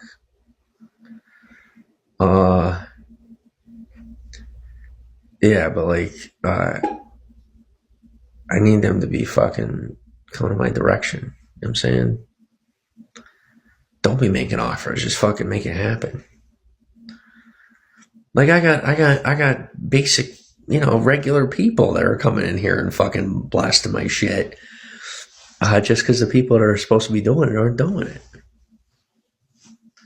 They're like, nope, you got to sign in blood, sell your soul. I'm like, if I have to do that, then maybe we'll do it because I don't even believe in it anyway. So what's the problem if I actually do it? I don't even believe it's real. So if you guys need me to sign a piece of paper and prick my finger, let's go. It ain't fucking real either way.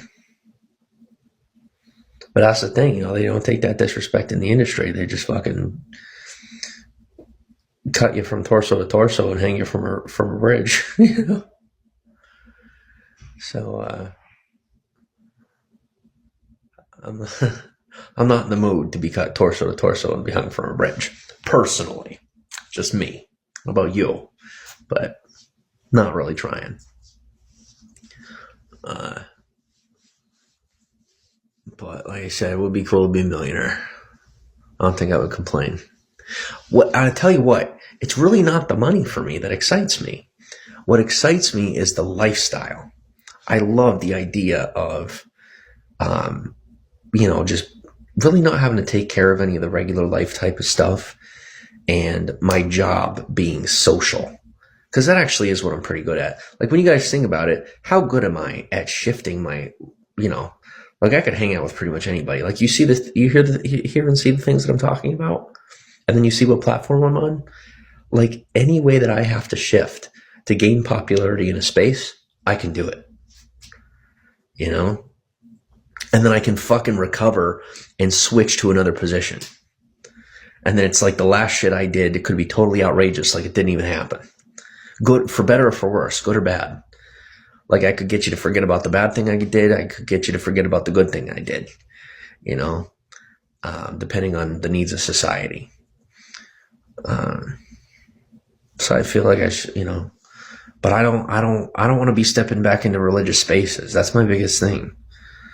Like, I want to get popular. I want to get into the money piece of it and start being around people. But it's so cliquey and culty, and that really is what it is for me. It's like the world is still like really fucking sexist, racist. They're just, everybody's against each other and just trying to pretend like we're not. But at the same time, we're not, like, when things come down to it, right? So, like, why can't we cut out all the other shit and just be together? Why do we have to have, like, I don't understand this whole pretend to hate each other thing. It's so stupid to me. It doesn't make any sense. It never made any sense to me. And I don't think it ever will. Like, anytime I've ever, like, engaged in it, it's mostly just to, like, please people. And not even to get what I want. And then, like, they're doing it to get what they want. So then obviously they get what they want, and then I don't, except whenever I don't play by the rules, which I'm pretty good at not playing by the rules and still winning. I'm better at winning when I don't play by the rules, to be honest. But at the same time, I prefer the establishment. So it's very perplexing. And slightly awkward at times. The worst thing for me is people think I'm chaotic, or they'll treat me like I'm chaotic, and it's such an insult. It's a massive insult. Like, I am the furthest from chaotic.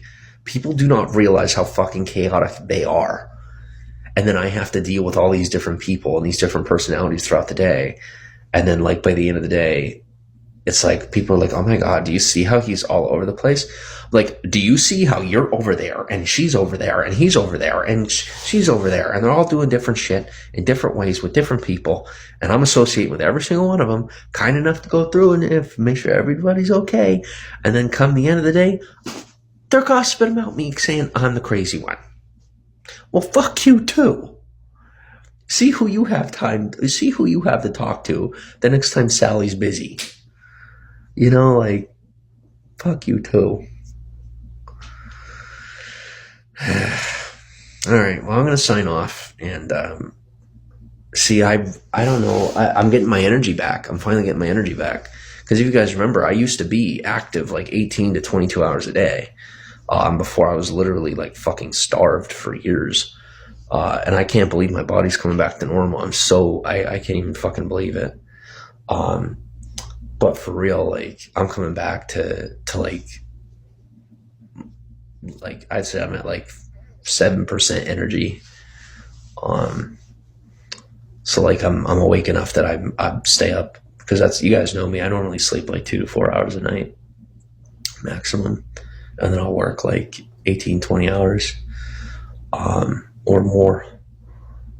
But looks like we're back on the grind, at least slightly. So I'm going to miss you. Don't forget to send me a message. If there's any women out there that want to help me fuck my life up, please do me a favor and hit my inbox. As long as you are willing to just shamelessly flirt with me, not giving a fuck about my health, but not having a negative intention, maybe a positive intention, but like try not to get too attached, like for your own good. See you soon.